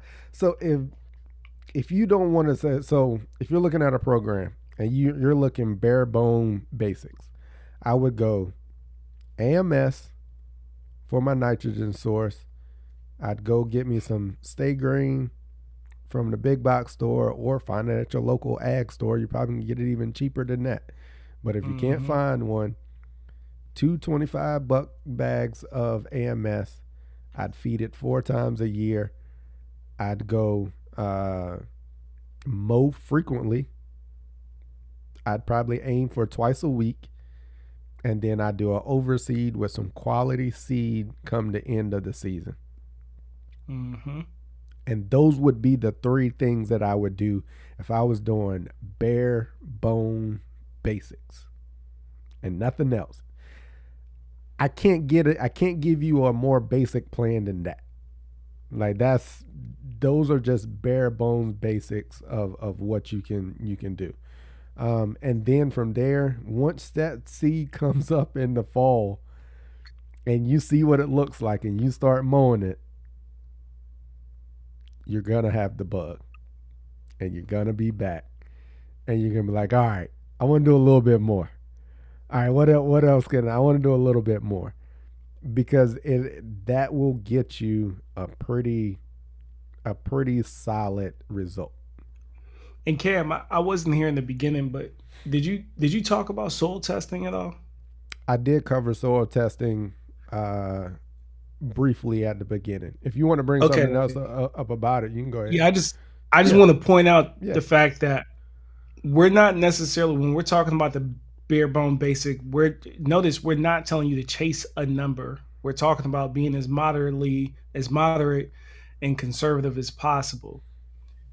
But here and and he'll pull this clip and correct me if I'm misrepresenting him, because y'all done seen him do it plenty of times. Dr. Shaddix, he has is a sticking point with him with all the soil testing that's going on, right? And it's because of the aimlessness or the senselessness of the chasing the numbers. The But number. I felt like one thing that we came to a common ground agreement on is reference point, right? When you walk into a lawn that you have no history on, or you don't know anything about, or even if you've been living there for Mm-hmm. 10 years, you know what I mean, and you just never done anything with it, pulling that soil sample is important, because once you do the basics, right, and then you're trying to get the next edge on things, having that reference point to where you were versus where you will be or where you're trying to go is important, because if you don't have that fundamental ground work on where you started, you won't know what you're lacking to get the edge of what you're trying to get. You know what I mean? Like, you can't Mm-hmm. determine what changes happened based off what you've been doing if you don't have any reference point to refer back to. So, in absence of getting your baseline in any science project we did in school growing up, right? Your basic scientific experiments that you're going to do, you need some type of baseline to reference against. That's the importance in pulling that soil sample. So you can pull that soil sample, get the results literally, and tuck them away. You know what I mean? You just put them to the side and do what we're saying. And then when things aren't going right, then you pull that back out, and then we can help you walk through and maybe try to identify something with you. Yep. But it's really When now it's really you have a important to get turf that now you baseline. have a turf grass problem that needs to be Mm, addressed. Now you have that as a data point to be able to help resolve that or point you in a direction. right. Yeah. Yeah. See, people. He didn't even hear what I said about soil testing, but we were still in alignment. So Yeah, I ain't even here. we I was we, trying to we fix this camera. so I mean that's one of the things, like, that's our position when you look at the reworking team, and from the data that's out there, that's we're in alignment with that. And again, just to clarify, also, soil testing doesn't have to be done every year. You Nope. can go, like, I mean, even me being a licensed fertilizer applicator, I don't have to do a soil test, but every 3 years. That is the requirement. And honestly, from a validity standpoint, that's really all you need. Every 3, I would say even every 3 to 5, if you're not making or looking to do gross adjustments to things. So yeah, like 3 to 5 years is a good validity for a homeowner, the average homeowner soil test. Yeah. So we cover quality seed and then water. I mean, when you're doing an overseed or you're doing a renovation, a full renovation, warm season or cool season, water is key. Like, you have to have water. I know people that have said, well, I'll just wait on the rain and it'll come up when it comes up, and I've done it too. I've Mhm. had clients that refuse the water and it does eventually come up. But do I think we would have got a better result if we had a water to at least get it established? 100%. I'd 100%. even I'd even argue, Cam, like, you know, on where I work at on post, right? I watched. these government contracting people come through, especially on these bare ground instances when they come and they see these bare Mm-hmm. grounds, Mm-hmm. and there's no water, there's no like water management set up at all. It's all relying on whatever falls out of the sky, right? And I go back and I look at those spots, 80% of it is not any desirable turf. So I said all that to say there's seeds that's already in the soil that require a lot less moisture and temperate conditions Mm-hmm. than the grass seed that you want to germinate and come up and start being in the way. They're weeds for a reason, right? They're going to grow anywhere, you know, Whatever the nutrient opportunity deficient is. soil, like, hey, they're going to overcome it, you know? So when in an overseed situation, you can get away with it, right?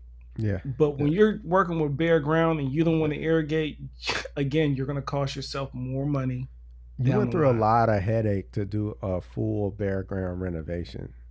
Yeah, And that's a lot of work to get to the end and not get the end result is what you're doing. right. You're planning to not get the best end result.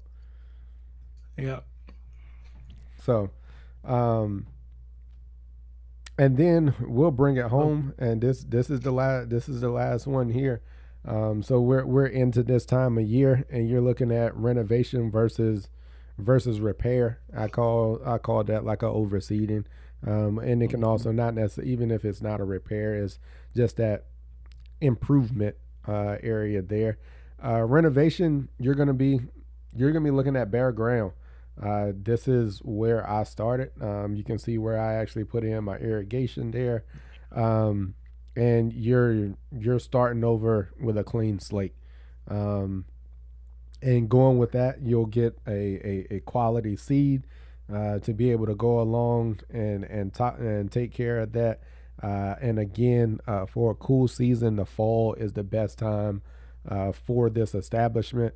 It gives that root zone the whole winter to get itself established. You get good mowing and a lot of development in the fall during those cool temperatures. And then right behind that, you get the good development of the spring once the winter is over, to have a plant that is as best prepared to go into what we call the fourth quarter of the summer, as it can be for a cool season lawn. So that's why I recommend the fall is the best time to get that established in most areas. From a warm season standpoint, uh, you are looking at grasses that, if you're going for some of the hybrids, most of those are not available in a seeded variety. So there are more, or there are other options for improving or doing renovations on your on your warm season lawn. Excuse me. So you'll be looking at sprigs, you'll be looking at plugs or side. So those are other options. You can buy seeded varieties of centipede and Bermuda. I don't think Zoysia. I think Zoysia is all vegetative. I don't think you can. I think I think Zoysia is all. No, it's not. Well, I No, know it's not. that you No, it's got to not. have seeds I for it. I Whether or know it's not not. it's easy to do is probably the problem. Because Zoysia is not fully vegetative. I know it. yeah, 100%. Saint yeah, Augustine. I think Saint Augustine is the one that's fully vegetative. I don't think you okay, can buy yeah, any. yeah. There's Because I no know, such thing as. I can't think of his name. Ada Zoysia. What is his Yeah. name? I can't think of it right now. He Yeah. grew them. He grows plugs. Yeah. Yeah, yeah. So the other three, centipede, Bermuda, Georgia, you can get them in seeded varieties. Not saying you can get the variety of or cultivar that you want, but what I went with was a MVP Genetics, which is a sister company of Mountain View Seed. They're all under the same umbrella. Iron Cutter. Iron Cutter was a is a new variety of Bermuda that's out there. Increased cold tolerance. I've got a full live stream that I did with Adam from MVP Genetics. You can go back and check that out. Myself, Ben, and Adam, We talked through that renovation. And what you can see here is this is what sprigs look like. And when we say from a vegetative standpoint, they harvested these off of a turf field at a side farm that was growing Bermuda. They harvest these sprigs. And we had the soil and everything prepped at my pop's lawn, and we spread out all of these sprigs, and it turned into actually the lawn that you're looking at as the background for this live. That is actually Iron Cutter Bermuda that we grew in, and that was a picture taken from our pop's lawn. Y'all So thought that thing was turf y'all type thought, tall yeah, fescue over there. yeah, yeah, yeah, yeah. So that is actually Iron Cutter back that you're looking at, that you're seeing in the background. Um, it came out amazing. Like it my dad's on the water board down in the local county, and the president guy was like, my dad's name is Valley. He was like, Valley, I had no faith at all that you was gonna have green grass by the time the winter got here. He was like, I'm gonna be honest, I had no faith that it was going to happen. He was like, but doggone if that yard don't look good now. I ain't seen a lawn around this area that look that good right now. That, my people, that right there is why I do this. Like that Yeah. that's one of the reasons of why I do this. And my dad was so proud. Like I don't think he was, I think he was more proud of the fact that I talked him into it and I helped him do it, and that he knew that his son was a big part of him actually doing that and getting that comment than the Yeah. actual grass itself. Um, Yeah. See, that's my I boy right there. Yeah, yeah, yeah, yeah, yeah. That's my yeah. boy. That's my boy right there. That's my boy Yeah, right there. that's that Johnson juice right there. Yeah, Yeah, man. And we got another one on the way. I got a breeder. I gotta get that in them too. So, um, but yeah, it's one of those things. Again, picking a quality cultivar. Again, even though that wasn't seeded, when you're looking at your sprigs and you're buying your plugs or you're buying your sprigs, make sure you're getting them from a quality source and you're not getting a whole bunch of weeds and everything else that's coming in them. Make sure you're doing that, even though it's not seed. Like if you can go take a look at that turf farm, go take a look at it, and a lot of them they'll let you come walk the field. They'll come let you walk the farm and see what their weed pressure looks like. See how clean it really is, and what you're getting yourself into. So again, water is critical with those, and if you're looking at doing a warm season renovation, the time to get prepared for that is now. Like I was doing this all last spring, doing the kill hmm off, doing the ground prep, doing the planning to get the sprigs there, doing all of that. It's about go time. Well, it is go time. It's not about go time. It is go time. Making sure you're getting your irrigation lined up because you'll need to have water. Um, you'll need to do this renovation during the hotter times of the year. So we actually sprigged this one on June 16th. Is when we put these sprigs down, and I would say within 6 weeks we had probably I'll say 6 or 7 weeks, we were probably 80% coverage, probably more than that, 85% coverage. Yeah. So I think that finishes it up right there. Um, Turf, if you wanna, do we got questions? You got time, or what you looking Yeah, like I over got there? time. I Okay. was given the green light just now. Somebody just popped in on me. Yeah, we got more questions in here. If we were to go back up to I who's it, will say David? I saw a couple of people that mentioned. Oh, so first off, super chat. David Jen, I saw you popped in the super chat. I want to acknowledge that. Appreciate that. Appreciate the super chat for sure. All of that helps the channel. I mean that's what it does. It helps the channel for us to give you better sound quality, audio, we give you better visuals, and then also for me to go learn and go to classes and stuff like that. Um, a lot of that stuff I pour right back into the channel. It's not a, hey, Cam only puts it in his pocket and doesn't do anything else with it. It it goes back into the channel. So I definitely appreciate that. Thank you. Um, You- and there was a couple of people that were saying like, hey, we were preaching. Tony Nichols. Um, a couple of people was like, man, I think David I don't know how to say his last name there. Uh, Stain? yeah, That's the question I got pulled up. yeah, They okay. he think he went out too early with his pre-emergent. Early with the pre-emergent, I think I saw that one too. Yeah. Um, I will say I'm gonna see if I can find it. That'll tell me where we need to go back to. All right, Yeah, he got it. says, so I think I went out too early on my pre-emergent app, plus rain came down kind of hard, washed it. Can I do another app of pre-em? Thanks, guys. What you Granular got for or granular? One of my questions is granular me? or liquid. That's important. Granular Because or if it's liquid. liquid, you're not nearly as concerned, are Yep, you? and exactly, Yeah. Yeah. exactly, Because that exactly. granular, it's got to wet, it's got to break down. There's a lot more opportunity for movement For it to move.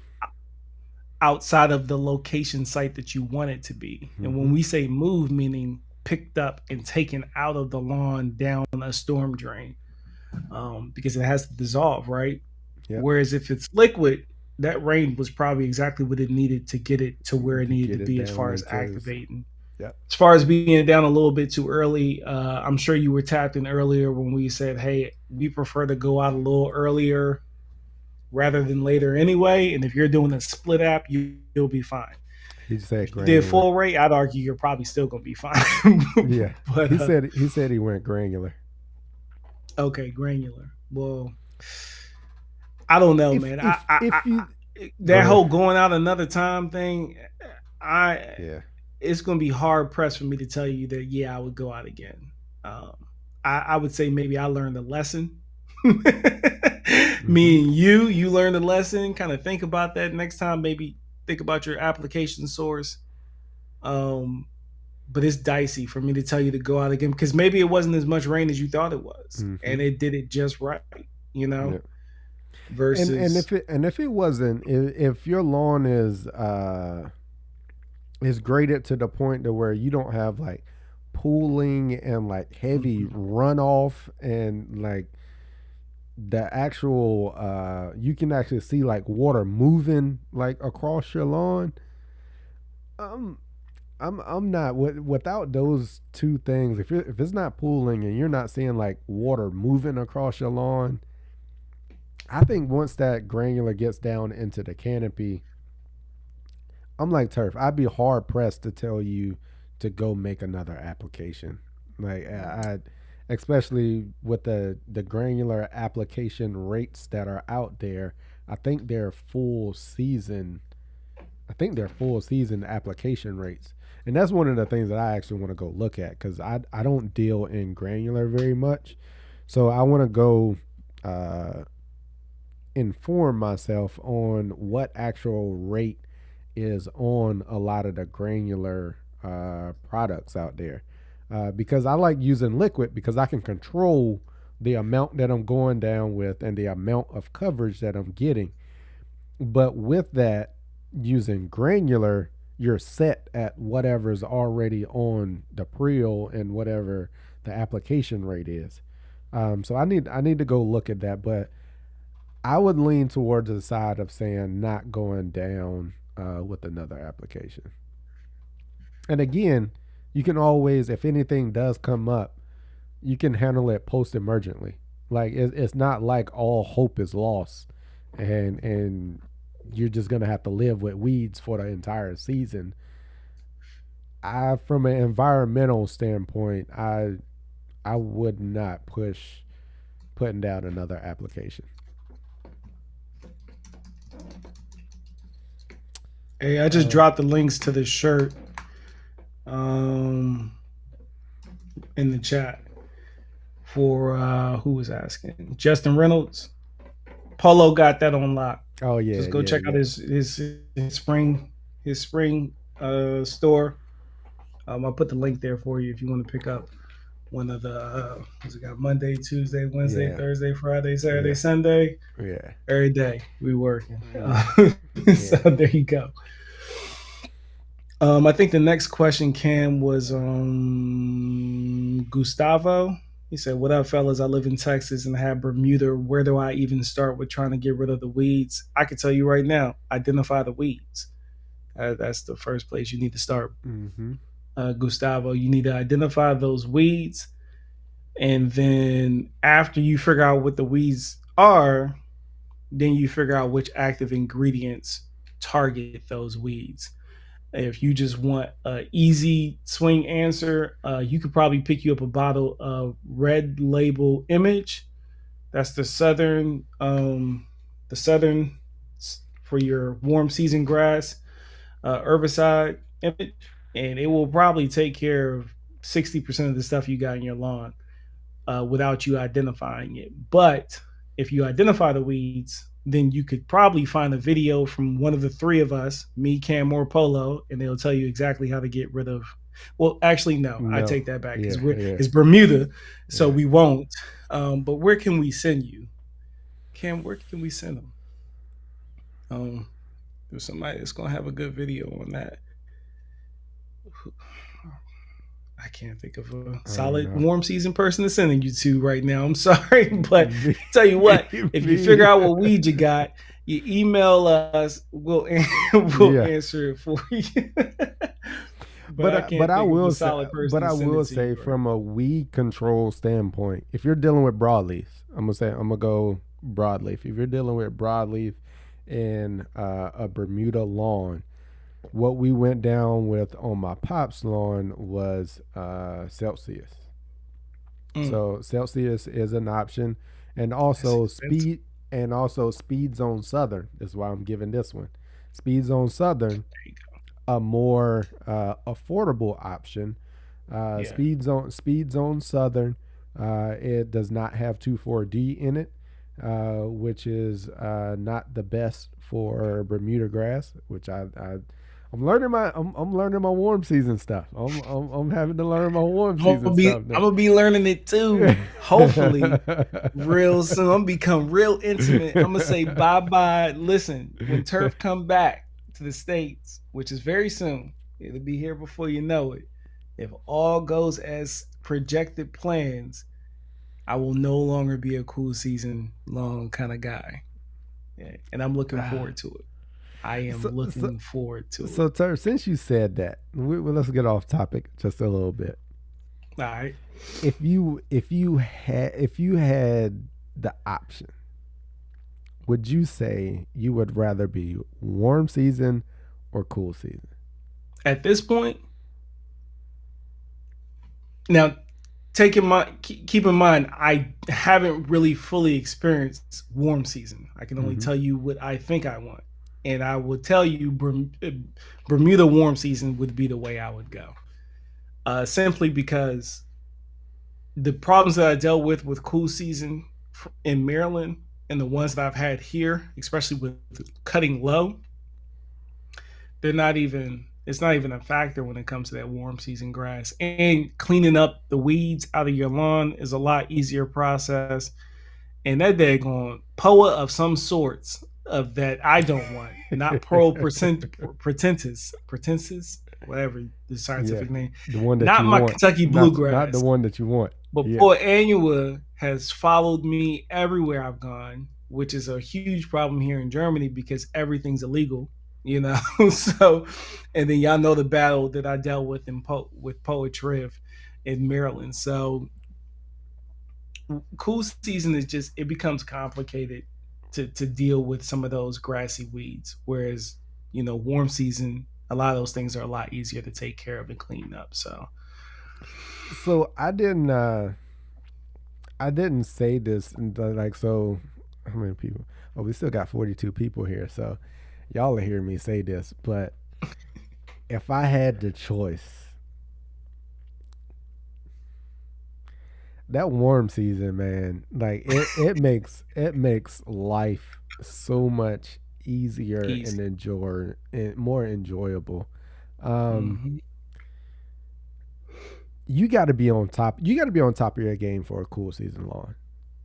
I mean, there's you can you can. I mean, I ain't saying you got to be like on your p's and q's all the time, but it's not as forgiving as warm season lawns are.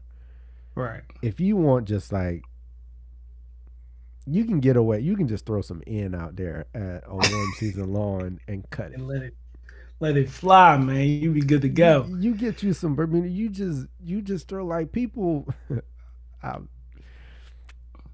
I don't want to offend anybody at all. I'm not coming at anybody. I'm not throwing any shots. I don't see the point of warm season grass YouTube channels.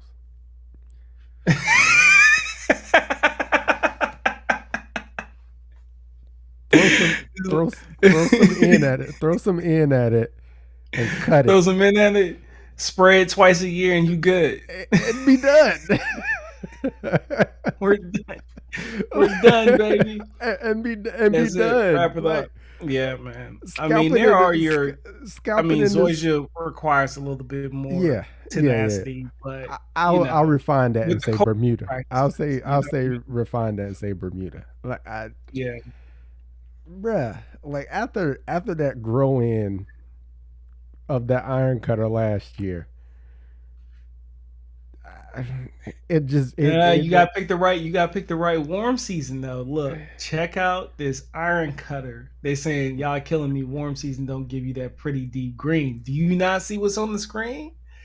This iron cutter, and then that's when it was young. that's when it was young. You'll be I'm ready. surprised, man. I used to think that way. I really did. Yeah. I really did think that the only way to So, get that deep dark green is with the cool season lawn. Which I will admit, cool season lawns yeah. are inherently darker than warm season lawns. But there are some warm season cultivars out there that is, that's a beautiful blend of both worlds, man. Yeah.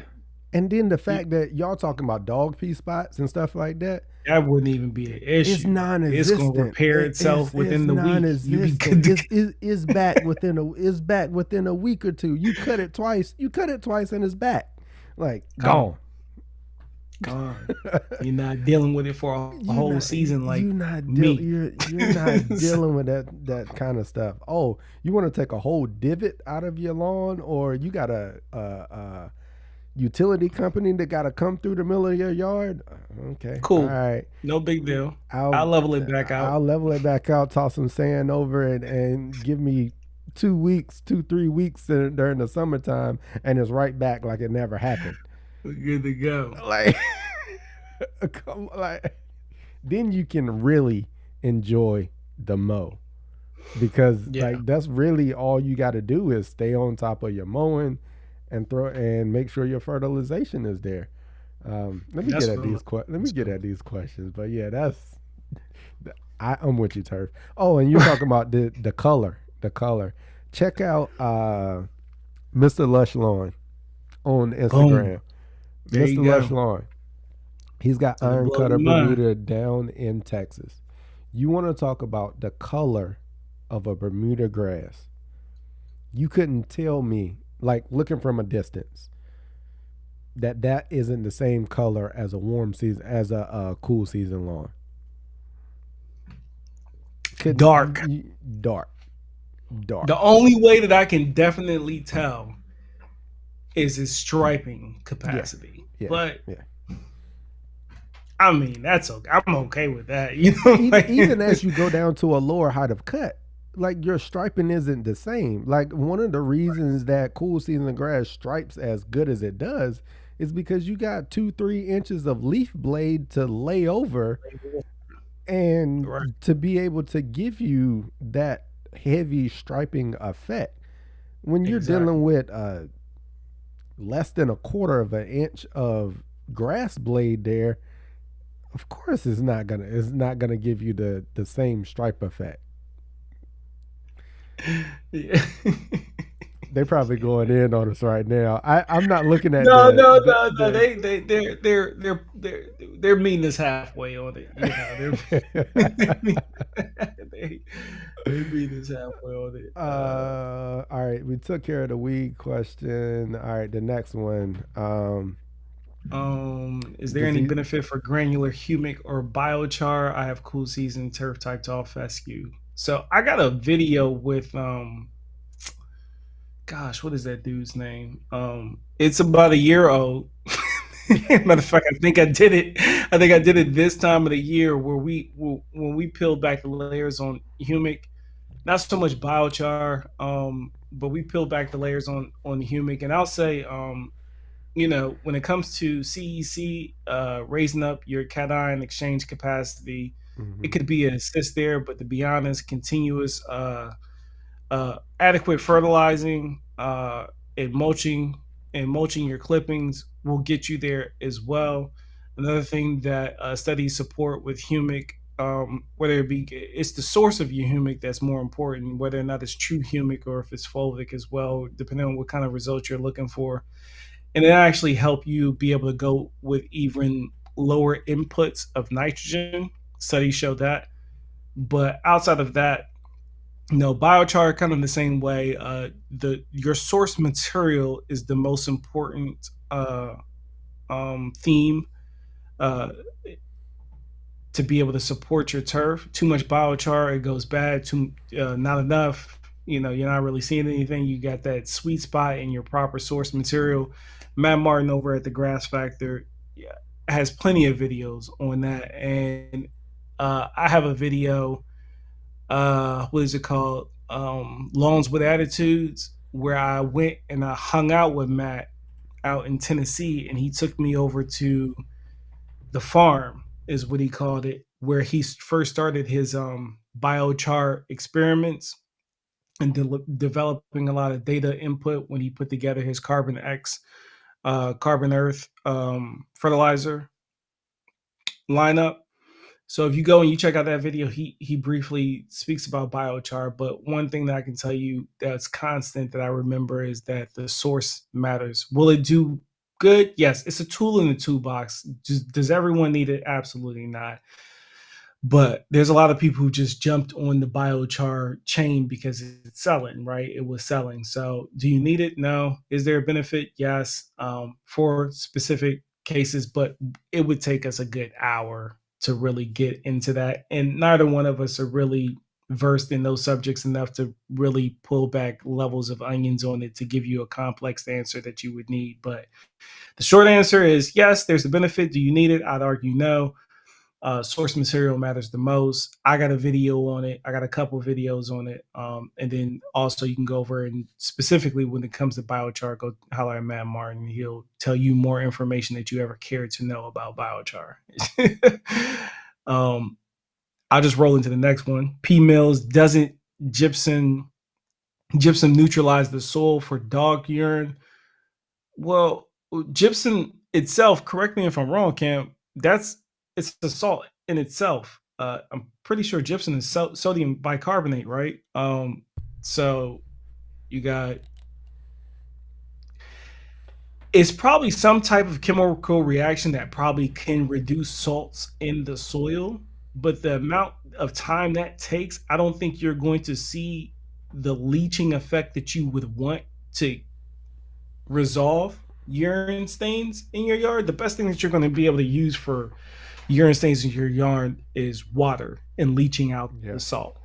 But Yeah. I can't imagine a salt product because that's what gypsum is. I'm pretty sure. Is it sodium bicarbonate? Let me look it up. Yeah. Look. Pretty sure. Yeah. Pretty sure gypsum is a salt, so it would Yeah. be Gypsum is one of anything. those that I gotta brush up on gypsum. And kind of Gypsum is yeah, yeah, good. it's a salt. Yeah. Yeah, it's a salt. So So add for a more salt, salt to now it's in the form that it's in. without getting, I mean, I was a chemistry major. I moonlighted as it, so it makes sense with the carbs in there, for it to probably have some type of reaction in the soul to reduce your sodium. But I don't think it's going to work the way that you Absorbing. want it to Yeah. work for dog stains. And that's just off the cuff. Uh, Unless you had something else to add to that, Cam. Nah. There's a person wanting to know about Pythium down here. Yeah, I was Gibson is one of the ones that I need to actually refresh myself up and read up a little bit more on the gypsum portion of it. I did see somebody. I'm gonna jump back up because I had this one marked real quick, and then if somebody's talking about Pythium, we'll kind of dovetail right into that one. Disease prone, cool season lawn. How often do you recommend preventative fungicide schedule? Also, any tips on what's the best bang for your buck on fungicide? So when it comes to fungicide, I would say best bang for your buck is spraying it. I will say a spray application of your fungicide would be the route that I would go. Being that you're dealing with cool season, uh, I would look at looking for something with multiple modes of action, and not just a single mode of action. And when I say that, some of the products that I would look into would be Armada as one. I would also look into Eagle. Eagle would be another product that I would look into. Uh, any other ones out there? Those are two big ones. I know you hear about propaganazole and azoxystrobin all the time. I mean, those are the ones that are readily available. They have been staples in the industry for some time, but also being that they have been staples in the industry for some time, a lot of the pathogens have gotten resistant to those fungicides, hands down. Like, because they have been around for so long and people have been continuously applying those. So some of the pathogens have mutated to become resistant to them. So, um, if you wanted to go just for a basic program, you could go with those. Propiconazole, azoxystrobin, those are they will get the job done if you're not dealing with a resistant pathogen. As far as recommendation on the schedule, I would say I just named four.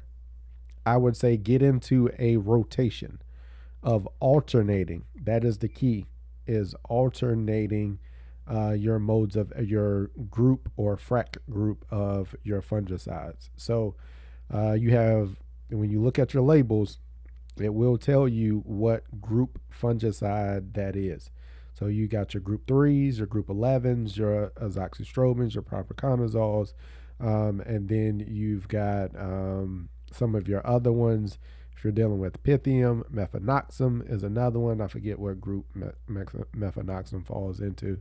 Um, Falsetto Al, like you've got a lot of other ones that are out there. But rotating your modes of actions or your frac groups, which is how it attacks the plant, is the key. And if you're on a preventative, you can go for a longer period of time. That's going to be on the label and it's going to be product dependent. So look at your label, figure out if you're in a preventative mode, depending on what product you're going down with, it's going to recommend whatever that duration is for reapplication. Yeah, yeah. Yay. I got one here. Timothy Thomas, he says, so if we live in Maryland, can we do tenacity and seed now or wait? All right, let me get to this other fungicide one while we're Okay, my on it. bad. It's on the Pythium one. Yeah. Can you talk about the Pythium and what it is and how you can deal with it? So Pythium is a soil-borne pathogen. So it moves. It is in the soil. It's not a foliar. Uh, it's not a foliar type disease. So One of the things that causes it is heavy moisture, duration of moisture on the leaf blade, uh, which my backyard was prone to that because that year we had rain for like 2, almost 3 weeks straight in the evening. And imagine getting rain every day for 2 to 3 weeks in a shady environment and cutting your grass at 4.25 inches. That grass never dried out. The leaf blade never dried out, which is a breeding ground for just about every pathogen of disease pressure out there, Pythium being a big one. That's Pythium. You can get Pythium blight. You can get Pythium root rot. Um, it is a soil-borne type disease. So when you're applying your azoxystrobin, propiconazole, like those type of fungicides, they really do nothing for Pythium. Which is why when people get Pythium and they go out, and a lot of people don't know this, but you go out trying to cure Pythium with propiconazole,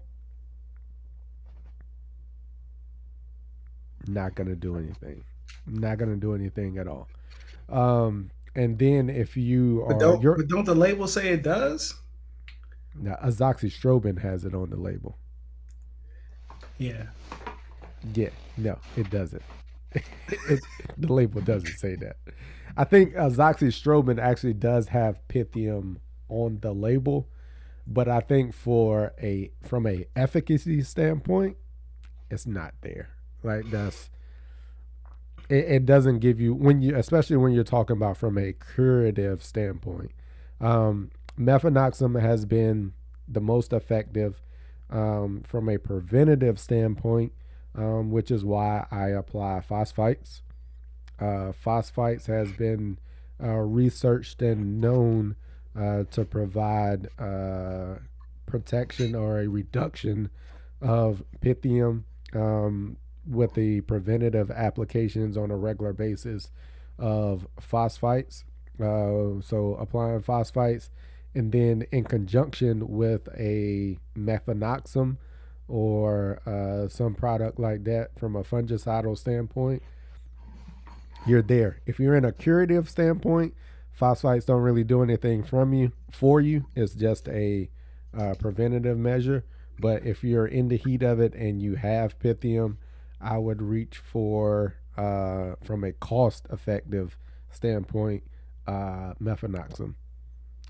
It is highly prone to resistance, so I wouldn't continue to use it over and over for multiple applications. You'll need to kind of rotate something else in there. But from a curative standpoint and cost wise, I would say mefenoxam. I think Signature is another one that's out there, which is pricey. Pythium is a pricey one to cure. If you're looking for a Pythium cure and you need to rotate something else in with mefenoxam, I just say go with that. For the most part, that'll stop it and it'll keep it from spreading. Okay, so got done with the Pythium one, and then I think the next one should be the one you were bringing up. Oh, the tenacity. Yeah, that's the one I'm looking for. Timothy Thomas was Yep, his name, or is his name. got it. Yeah. So, you want to take it? You want to go for it? Sure. Yeah. As far as like getting the seed down now, there's nothing wrong with getting your seed down now. I think you're a little early for getting your cool season seed down. I mean, it's about to warm up, says the what Cam said. I think you could probably wait a good 2-3 weeks. When it comes to that tenacity, uh, uh people most oftenly misuse this wonderful tool, but timing is everything, right? So if you're going to use it as a pre-emergent, I think it's best to especially if you're using a high quality seed, like one of the seeds that Cam has been supporting on his channel lately.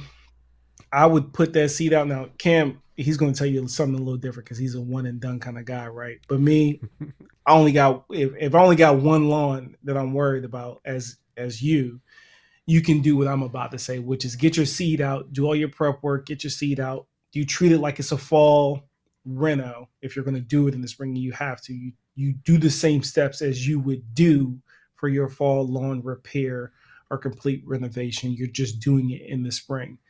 And using tenacity gives you that edge, right? Because it's safe to go down during seeding.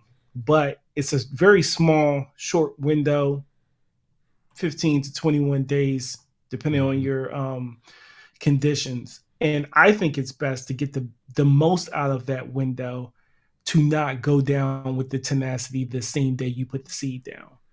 I would put the seed down, wait 3 to 5 days, then throw the tenacity out. When the seed comes up, it's going to have a little bleaching on it. You're going to think that it's in a bad state. It's going to be fine. It'll all buff out. Give it some time. Um, here's the cool thing. I'm pretty sure. I don't know. I haven't looked at the label for tenacity in a while, so I'm not even going to say that. But that's the proper way of using the tenacity.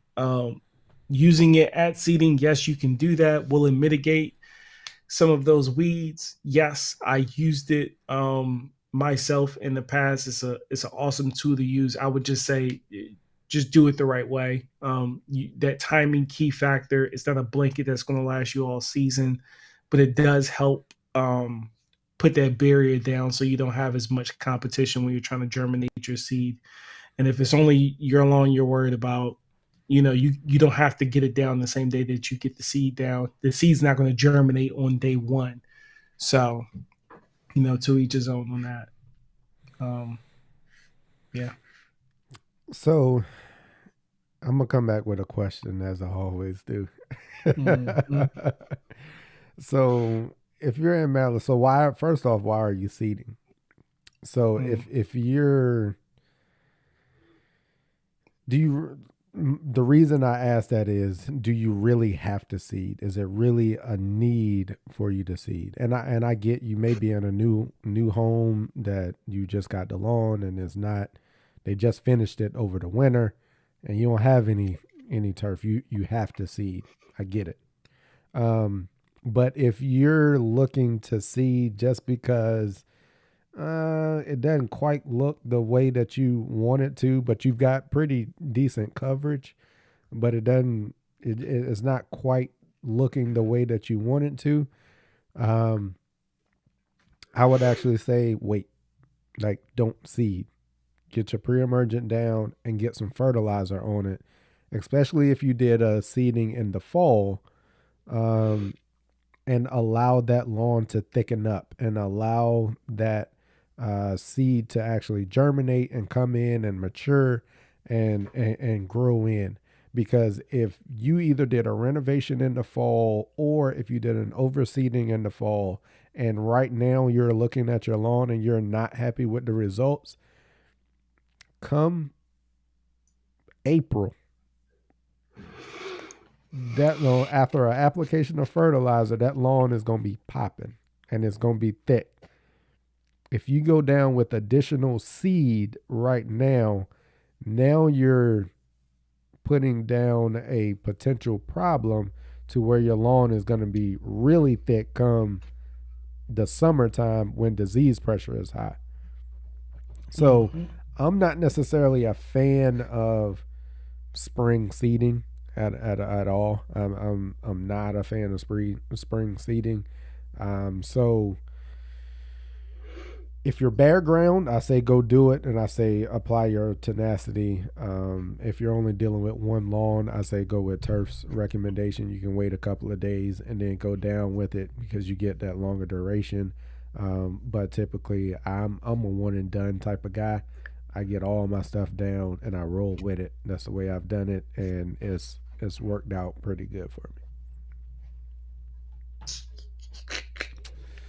All right. I think the next one I saw was because it looked like some of them we kind of addressed in other answers. But Okay. Kobe Grant says, "What is the preferred granular pre-emergent treatment?" And I think you gathered enough, Kobe, to know that neither one of us prefer granular pre-emergent treatment. That's not really. I don't think that's the best way to get the proper coverage and protection you're looking for. But if you had to, I mean, I would just go with halts. It's super expensive, but I mean, it's easy to spread. It's readily available in your big box store, and most people seem to like the results. So I'd say run with halts because it's just going to be the if you're at a point if you're at a point where you're using granular pre-emergent, I would assume that you're also at a point in your journey to where the easiest It's way a to get it spreader. done is going to be the way to go. Yeah. And and that means I would just go with Scott's Halts. It's expensive. Could you save money by not doing that? Sure. But maybe you're the kind of person that's got two kids in your house right now that terrorize you from 9 a.m. until they fall asleep, and you ain't got time to be, doing this weighing out and spraying. You just need to be able to get out there and spread it. I get you. I'm here with you. I understand. But if I had to put my name behind something without ever using it, I'd run with halts. That's just me. What you got for him, Cam? So I would maybe take a different approach actually. Okay. So if we're talking granular and we're talking the most cost effective way to go do it, Mm-hmm. most of your pre-emergents that are granular are either going to be prodiamine or dithiapyr.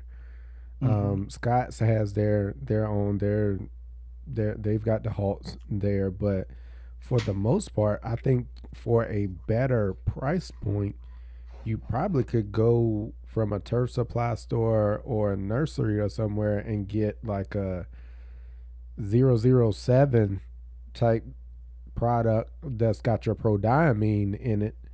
Mm-hmm. And you're really, I mean, and then too, like if you go to like a local turf supply store, probably going to get a better price.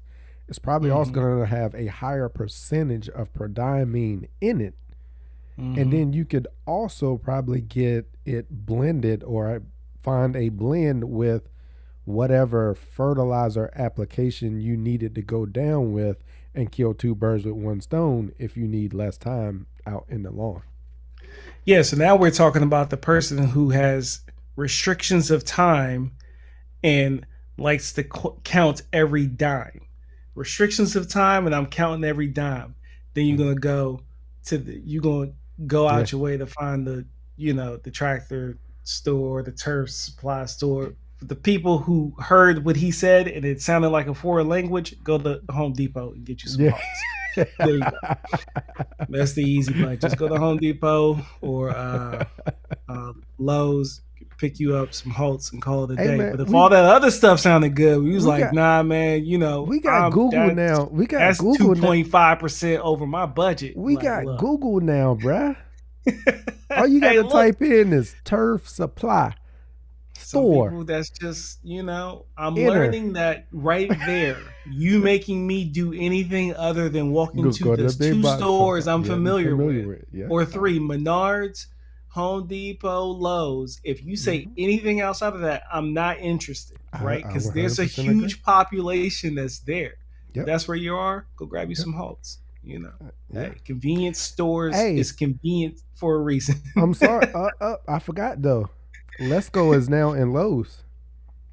Let's goes in Lowe's now. How You about can that? That get was a smart move. Let's you go. can Look get the at you. 00. Let's. I think Let's Go's got the is it there 007? Mm, I mm, think it might, Let's Go's in Lowe's. mm-hmm. I'd probably go with personally. I'd probably Yeah, go me too. with. Because I'd that Halts probably. is like eighty It's dollars, y'all. expensive. Like it's It's not. so It's you not probably heard it. cheap. I don't know if I edited out of my last video or not that I made into a short, but I said it in my reel. I have nothing against Scott's, and I'll say it again. I have Nah. nothing against Scott. Scott says a good product. They're just expensive. Like But Scott's is when you pay that expensive. price, you're not getting like so when you go and get that cheaper stuff that you're talking about, you're gonna have Your prill size is going to be off Yeah, here and there. yeah, Maybe I guarantee you might have some yeah. clumping here and there. So the Scots, It's no. gonna be a small prill. It's gonna be a small It's granule. going to be a beautiful, easy flow Yeah, prill that's going to come yeah, out. yeah. They're decent spreaders. I was about to You, bash you their was about to spreaders, but you I had was to about to reel that in. stretch. They're decent. It makes it really easy, but you're going to pay for that convenience. You're going to pay Yeah, the price for that you're convenience. gonna pay for it. Um, You're it gonna is pay what it for it. is. So, All yeah, right. barricade is just a trade name. Yeah. Barricade is what? Is that dithiapir or is it prodiamine? What's the No, active ingredient? barricade is predominant. It's prodiamine. So that's just the trade name. Dimension is Dimension is the dithiapir. dithiapir or dithiapir. Yeah, Diapir, that's all however that you is, want to say Kobe. it. Yeah. Um, Um. If you have to seed in the spring, what would it be the plan thereafter? Use a typical fall plan. Yes, minus the heavy fertilization.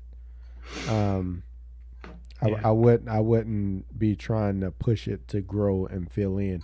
Typically in the fall, if you seed it, you'd be trying to push it and get it to grow and fill in. I would not be pushing it in the spring. I'd make sure it had enough nutrients. If it's a new seed, it's going to be hungry after it emerges and it gets established. About 2 weeks, 3 weeks later, it's going to be hungry. So at that point, you'll need to get some fert out on it, but I wouldn't be trying to push it. Um,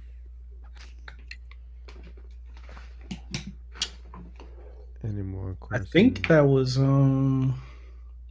it said what's the best pre-emergent for Maryland? Prodiamine. That's what it is. Prodiamine is Uh, going to be your way to go in Maryland. Simple answer, yes. I say Yeah, it simple depends. answer. Simple answer, yes. I say it We can get depends. complicated. Yes. Yeah. Yeah. I agree with that one. I think. How about the long carry? I don't know what that's about. Um, Tony Wynn Research. checked out Lush Lawns. He mad at us, but he ain't too mad. Let's Go Stonewall and Dimension are good. Site One is national too. What is that about? Yeah. Site one is another option. Um, Site one's not everywhere. But yeah, site one is also another option. But again, when you a lot of times when you speak outside of the big box stores that people are comfortable and know of, it gets a little difficult. But site one definitely is another option. Uh, Fertigation system. You know anybody with a fertigation system, Cam? Like know them, not just like seeing somebody on YouTube with them.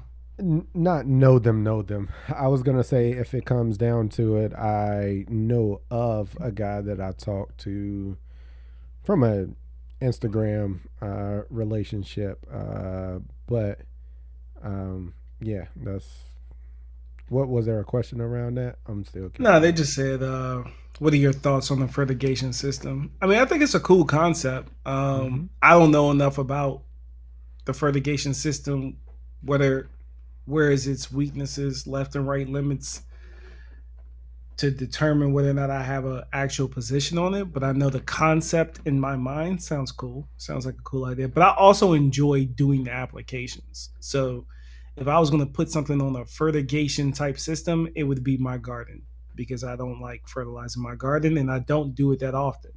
So like if I was going to put something on an autonomous cycle, it would be my garden and probably not my lawn. Like I like the doing the process of making an application. That's fun for me. That's part of, you know, the hobby in itself, I would say.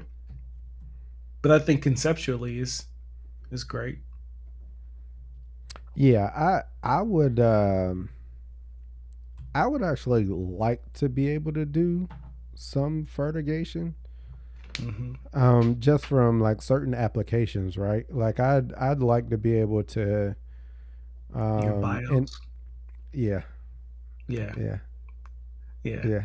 That's what I would think too. I'd Because like to. with the I'd bios, I always kind of feel like I can't water it in fast enough. Yeah, yeah. I'd like it to be able to be going down with enough water already to go ahead and push it down into the soil and Where I get it want to. where it needs to be, rather Yeah, than it being on the leaf and then have to wash it in. yeah, Um, so that would be that's where I'd probably that's where I'd like to go with it. Um, yeah. I double I'd down like on. more of the control of uh, my fertilization apps. I'd like those. You got to have your irrigation deal dialed in to really know what your coverage is looking like Hmm. and how much you're really putting down in each of your zones if you're going to use fertigation. Because if you've got a zone over here that you're watering and you're putting down a half inch of water over here and you're only getting a quarter inch of water over in this other zone, that's a difference in fertilization that you're putting down. So you got to be able to get equal amounts of water across your area that you're trying to cover, to be able to get equal fertilizer across those areas. So that becomes another nuance that you got to be able to do, especially if you're running multiple zones through your irrigation. Yeah. Um, what we got? Yeah, so that's a question on pre-germination of Pre-German. seed. Yeah, Yeah. pre-german seeds. We was going to play with that a little bit last year, were we, Cam? Yeah, I think I actually am. This it's funny you bring that up because I'm thinking about pre-germing some seeds here in the next week or so.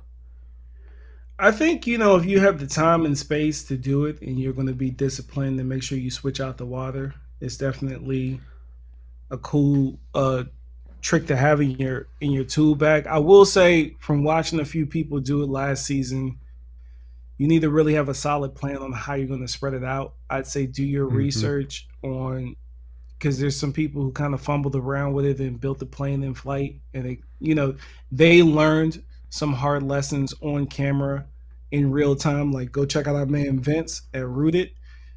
He did it last year. I don't know if he put up all the videos on YouTube or if he just kept them in the shorts real style.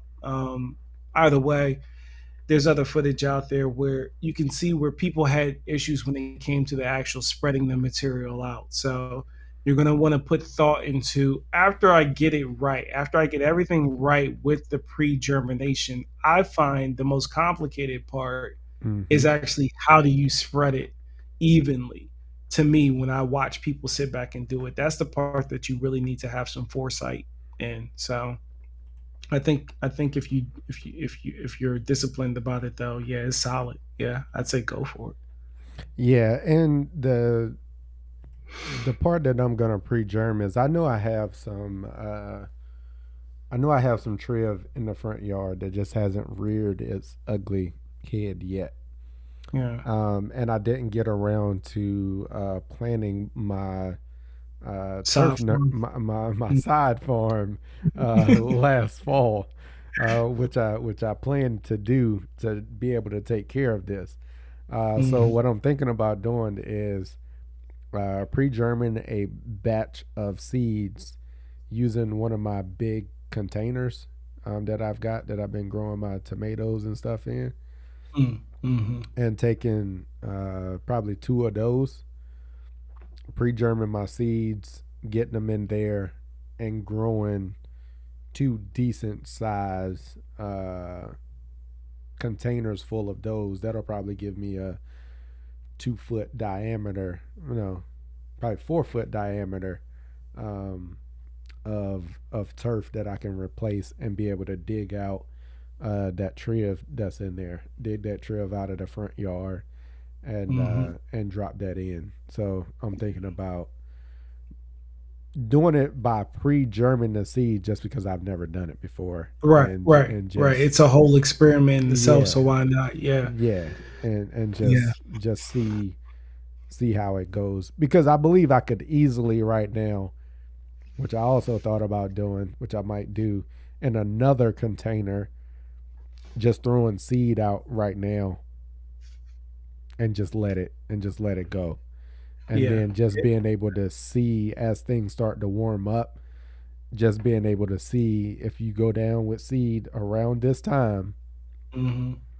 How what fast you looking? what kind of results and stuff you're looking at. I think in the container it's probably going to come up a little faster than it would on the ground. It's gonna be warmer. It's gonna be Right. warmer. And It's going to be warmer, it's but gonna hold warmth a little longer also. you can account for that by easily documenting the difference in the temperature between the soil Yep. and what's going on in the can, just to keep people's Yeah. expectations proper, you know, Yeah. managing expectations. So yeah. Yeah, but the comparison I would do, I wouldn't do it to straight soil, like a soil base. I would really probably just compare the results of a pre-germ in a container. Got you. ver- Pre-germ versus just germinating. yeah, Okay, yeah, I got yeah, you. All yeah. right, yeah, Because there is that difference between what you do in the soil and what you do in the container. The container is just going to be warmer. So oh, being that the container is warmer, you're going to get a little better. yeah. I said earlier. I said gypsum was sodium bicarbonate. I misspoke. It's something sulfate. Calcium sulfate. That's what it is. It's calcium sulfate, which sulfate is a salt too. So it's the same. Same. I stand by what I said. I just had the composition wrong on the gypsum, but I don't know what reminded me to say that, but I just want to drop that in. I put it in the chat, but anybody just listening, they can't see the chat. Same, same position on the gypsum in the dog pee. Yeah. How to remove, prevent moss and grass and concrete retaining wall. Hmm. So I can Change talk from a lawn conditions. I can talk from a lawn perspective. Um, Removing it is a manual process. I mean, eventually you're gonna have to get to a manual process of actually removing it. The thing with moss is you got to address the root cause. That's the key with moss. When you have moss, the root cause of it is excessive moisture for long durations of time and lack of sunlight. Yeah. Those are your root causes of the moss and why you're having it. That is what you need to address. Hmm. And until you address that, it's going to continue to come back. Even if you manually remove it and you get rid of it, and if you keep those same environmental conditions, it's going to come back. Like is you just got rid of it for a little while and it's going to come back, because in those conditions, healthy turf is not going to want to grow.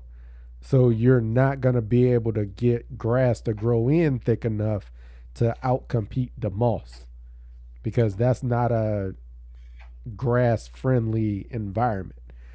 So addressing the root cause is the best. And I got a client lawn that is exactly like that. That's why I can confidently speak on that. Um, she came in, got the trees limbed up. They limbed up a whole bunch of undergrowth trees and limbs and all of that. Got more sunlight in there to it. We came in, we were able, first off, I removed the moss after they limbed it up, and it didn't come back. We came in, we seeded it, got the seed to start growing in, and no more moss. Yeah, my house is what is it? A south facing house? Yeah. So the front yard, it struggles during this time of the season, through the winter to early spring. Moss and algae is out there. So if you're in a situation where you can't change those conditions, like Cam is talking about, then it just becomes part of your annual maintenance to your lawn, Mm-hmm. where you can go to the big box store, buy some type of product that has a potassium salt in it that's going to Yeah. be safe enough for the lawn to where you can spray it on the lawn, but it's disruptive and toxic to the actual algae and moss that you're dealing with. And you just accept the fact that that's part of your routine maintenance. And it's not, it's not the end of the world. So when I first moved into this place, my front yard was, I mean, Cam, you remember that it was probably like Yeah. 70% moss and algae. Yeah. Now, I put the proper cultivar up there that can grow in those low light moisture conditions, excessive moisture conditions, but it still has moss in it. It's still going to pop. Moss is still going to work its way in there. And I either do one or two things. I wait until it gets warm enough to where the sun is high enough to where it starts drying it out, and then it fixes itself. I don't even have to physically get it out of there. It just fixes itself, believe it or not, because it's not that thick in the turf stand because I did a full complete renovation, or spray it out, you know, and you can buy a product that could probably last you for 2 3 years just right off the shelf, and it's not that expensive. So that's going to be your best bet. If you can't change those conditions, if you can't limb stuff up and get it more sunlight, you're just going to have to apply some big box, or you know product that you get that is mixable on your own, or mix up your own type of potassium salt. I don't know if you're a little chemist. Yeah. That'll clear up that moss algae for you. So Yeah. yeah, Um. Yeah. Cool. That's kind of where I think addressing the root cause is the answer. To be honest with you, actually, absolutely, absolutely. I think that's it. So, if But y'all if you don't can't have, move your house, yeah, yeah, spin that joint around. yeah, right, you can't spin the house around, and you got what you got. Yeah. So if y'all don't have any other questions, y'all drop them in here. If you do, if not, we're gonna start winding this thing down. I think I do have one more that I did a little research in the background on, and I think it was about the stone wall and dimension of Painter wall. good.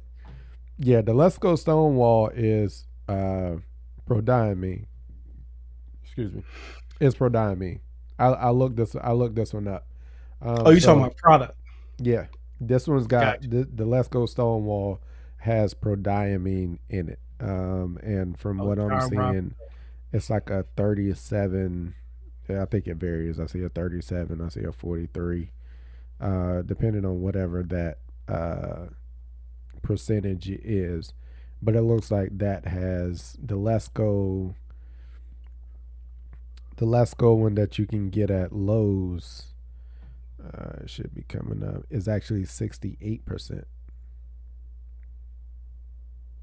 So It sounds good on the surface. I don't know. yeah, without Succeed. yeah, I'm just saying like because and this is one of the things that I actually want to do is I want to look at do the math on that percentage and see how many months of coverage that is. Is that a full season long, or how far is that? A month? Is that 2 months? Is that 3 months? How Right. far does that actually get you with the application rate that they're recommending? So I may turn that into a reel. I may look at it because a lot of people are running granulars, so Mm-hmm. I'd like to see what kind of coverage they're really getting. It'd be a shame to discover that, maybe the rate recommended in the dose that's in the bag is, I don't know, just enough to keep you buying and applying more than you should have to. I mean, Kind of like that seed thing that you did. Like, it'd be a shame to realize that they're coming in right up underneath that mark where you're really going to get the activity you need and generating more cells. It'd be a shame. I mean, the thing is that's where most of these products fall.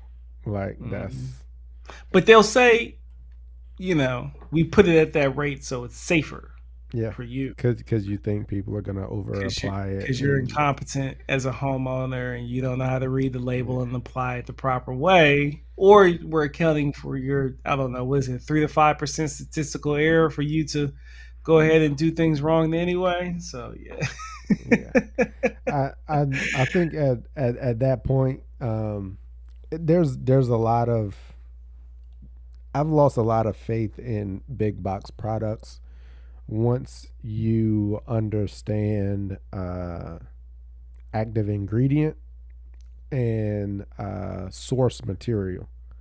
Once you understand active ingredient and source material, um, like derived from, and you can look at the label and understand what's actually in the bag and what you're really gonna get out of the product that's in the bag and the rates. Then you look at the rates that they're telling you to apply it at, Mm-hmm. and it doesn't add up Mm-mm. from the seed rate, from the product rate, That from was a pretty bad. fertilizer, from it. It doesn't add up. And then you wonder why you don't get the results that you're looking for at those rates. It's because it wasn't enough. That seed, If you haven't that seen, was pretty awful. and I want to read, and I'm going to repost that on my I will go find the video right now and drop it in the chat for y'all. community Hold up, wait. page. And I was thinking about that today. I was like, people out there buying seed right now. I need to like kind of remind people of this video. Like it's one of those things that like they're There it is. the seed the seed game in in the big box stores is vicious. That that is vicious. If you understand and you can read a label and you can do a little bit of simple math and you really look at it, you are getting shafted. You're getting ripped Mm. off by buying seed from a big box store. 100%. Go check that video out. I think Turf just dropped it in the chat. I'll repost it on my community page because I know a lot of people are looking at seed because it's about to start getting warm. People do it every year. I was out soil testing and people were like, hey, I'm ready to go put some seed down. People do it every year, but go check that video out before you buy a bag of seed from the big box store. I'm pretty sure you have not seen the raw numbers and raw data of what you're actually buying and paying for. Mm-hmm. And I put it in that video. That was sitting on my Mm-hmm. chest for a while. Somebody actually Yeah, noticed it. Somebody actually noticed it in the video and they commented. It was like two or three people. They was like, Cam, it seems like in this video you had a little extra passion in this video. Like that had been sitting on your chest for a while. And I was like, it had. Like it really had. It had been sitting on my chest for a while. yeah, he had that in our chat for. He took his time with it too to make sure he ain't coming there too hot on it. Cause when he discovered what he suspected, he was at like 1,000. Yeah. So then he Yeah. waited a few days to come on back down to 100 to do the video Yeah. to make sure. I was Yeah. heated. I was passionate. I was passionate. This is illegal. This should be illegal.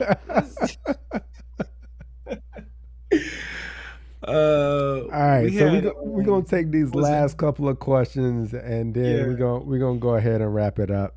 Um, appreciate you, Turf, for joining, man. I know it's late over there, so we gonna go ahead and we gonna take these. I think we got two more questions in here. We're gonna take those and we gonna wrap it up. What type of plants should you place in your mulch bed?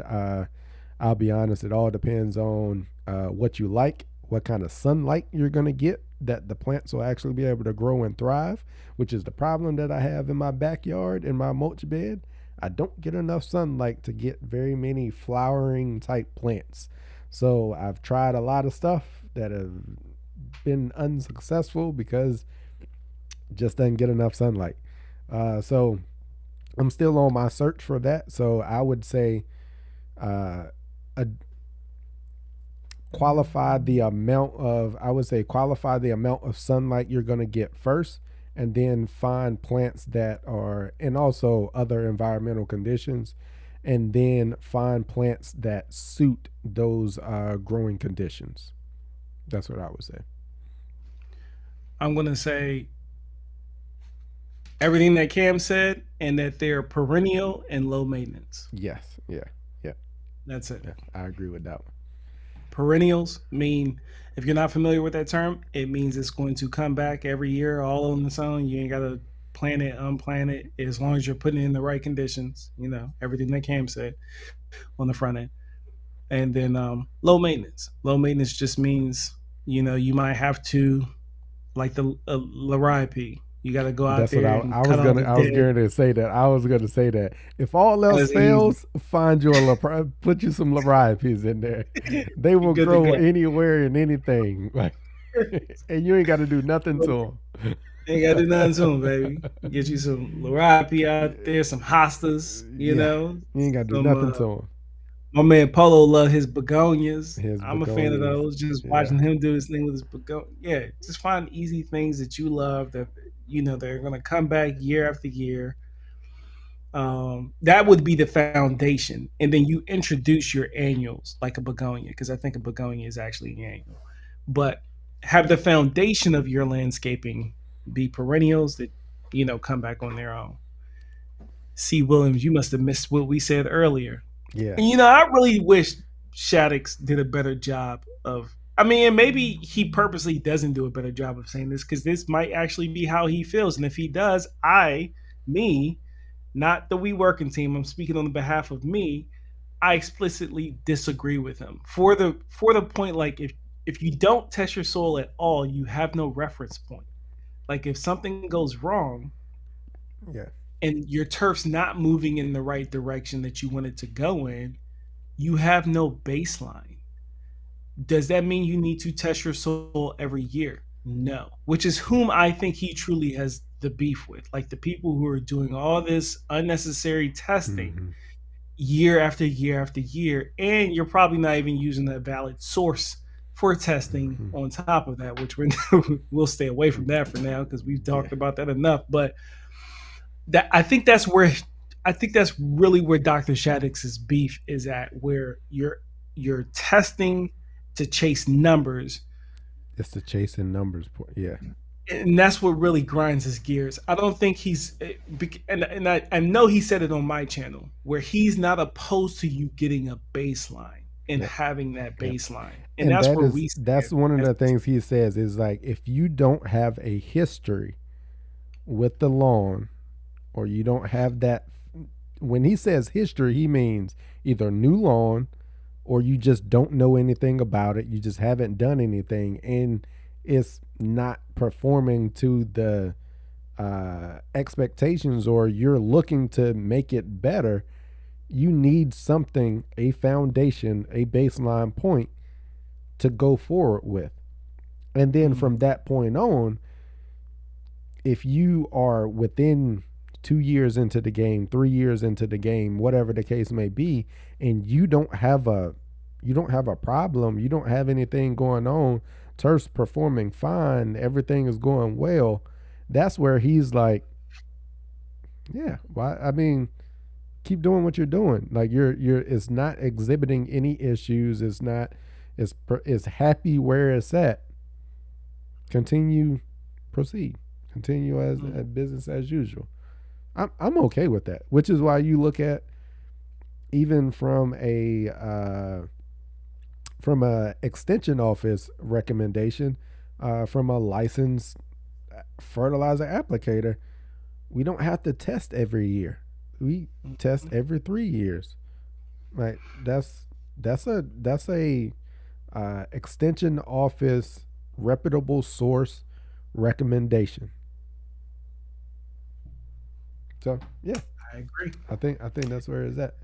I, But there is a lot of good information over on that channel, C. Williams. I'm glad yes. you're over there. I'm glad you're watching. If Dr. Shaddix picks up on this clip, he already knows. But yes, I am a active watcher of that. I've already read a whole bunch of his articles anyway.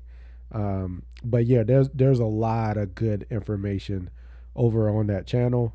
I've said it before. I said it on my first live. I'll say it again.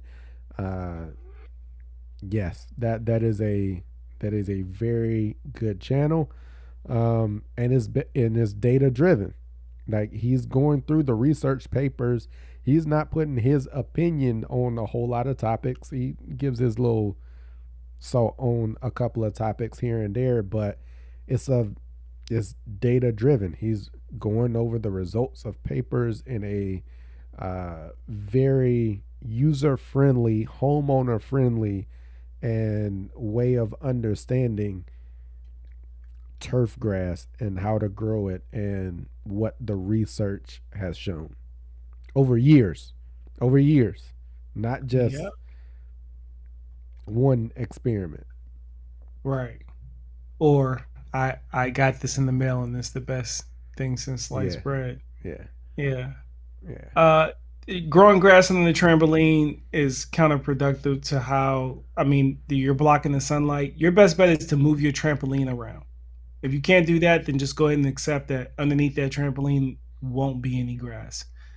That's your best option. So either move that trampoline around or um, just accept that it's going to be what it is. Or you can do what some people do is just put them in the ground. I see a lot of people doing that I these think I days. would actually do that Yeah, I actually because have because seen it, and I was like, if my kids want a trampoline, we're that's probably exactly going to what put it I in the ground. that's exactly what I would Right. do.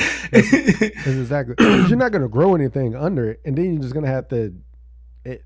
Yeah, Yeah, just putting put it in it the in the ground, ground and then you can for do flip. You can me run on it. Then relieves you can me do as a flips parent too, because onto it's it, like and yeah, they ain't gonna fall off of it. you're gonna fall on the grass, you know. I think that would bring back my desire of maybe flipping off of it or flipping Right, onto wanting it to again. jump on it. Right, Yeah, as an yeah, adult, I yeah, ain't got to climb up on something. yeah, I yeah, can see me just using that as a cool little prop in the video. yeah. Falling on it. I get I get Yeah, creative with that, man. I'll put that thing to work. But yeah, yeah, you're not gonna really grow any grass that you want to have in your lawn underneath the trampoline. yeah.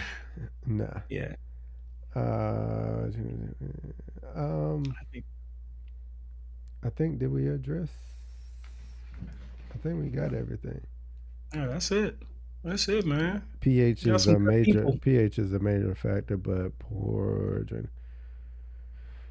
What Yeah, are you talking about? April, Moss, April, algae. April. Yeah, the moss. The water is the big problem. Like Yeah, water and light. you yeah, you need to dry that out. That's the issue there. So, with that being with that being said, good people, I am appreciative, Turf. I'm appreciative that you joined. I appreciate everybody else that has joined and has hung around with us. I did not plan for this live to be 3 hours at all. Um, I've heard my son upstairs and he is not happy right now, and I'm pretty sure my wife is looking at me like, when are you gonna get done? It's your Um, shift, baby. it is my shift. My shift. I am an hour late to my shift. My shift normally Mm, starts at 8. So I'm hmm an hour late to my shift, and she already said she was sleepy today. So hmm I'm pretty sure I need to go address that. Yeah, my Um, daughter's gonna be up in about 2 hours, so I'd like to lay down. So yeah. right. My son, he So gonna be up in about 3 hours. So yeah. So again, people, man, I appreciate it. Thank y'all for joining. I do like the fact that there was a lot of interest in this topic. This is probably the most active viewers that I've seen on a live that I've done. To be honest with you, I saw at one point there was like 60 something people in here. Um, so I do appreciate it, everyone. If you could leave some feedback as far as the presentation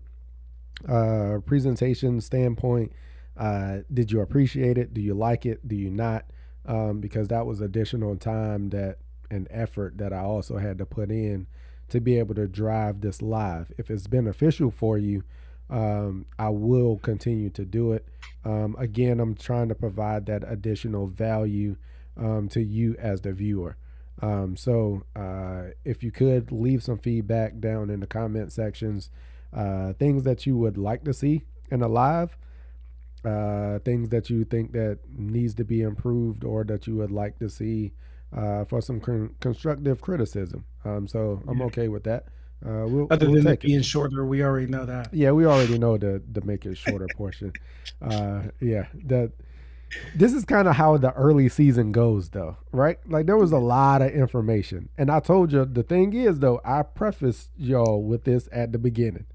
I did. Turf, you missed that part, but I did say there's a lot of information to cover within this live, and I'm gonna try to get through it as quickly as I can, but it may be a minute. Then I showed up. Yeah, Sorry, y'all. then it just extended a little farther. But yeah, I appreciate y'all for joining. Turf, thank you for joining me, man. Appreciate you for supporting. We gonna get ready to get out of here. And Turf, can't wait to see you back stateside when the time comes. And be safe over there. Thank you for your service. Thank you for what you're doing for us. It's a critical time for us right now. So definitely appreciate it and everything that you do for us and everybody over here that's enjoying these freedoms that we have in the states. So, anything you got to close us out with? Hey man, y'all take care over there in the US of A. And I appreciate it, man. This was nice. It was nice to come on here and kind of just knock the dust off. And hopefully I can, like I said, get you a little bit of content out of Germany before I pack up the house. But yeah, man, I'm just ready to come home, man. We coming home. We Y'all coming have a good home. night. We coming home, baby. We coming home. All right, Yeah. y'all. Y'all have a good one, and we out of here. See you on the next one. I will be posting that, and we working as always. It's time to get back to it. Let's go. All right, y'all.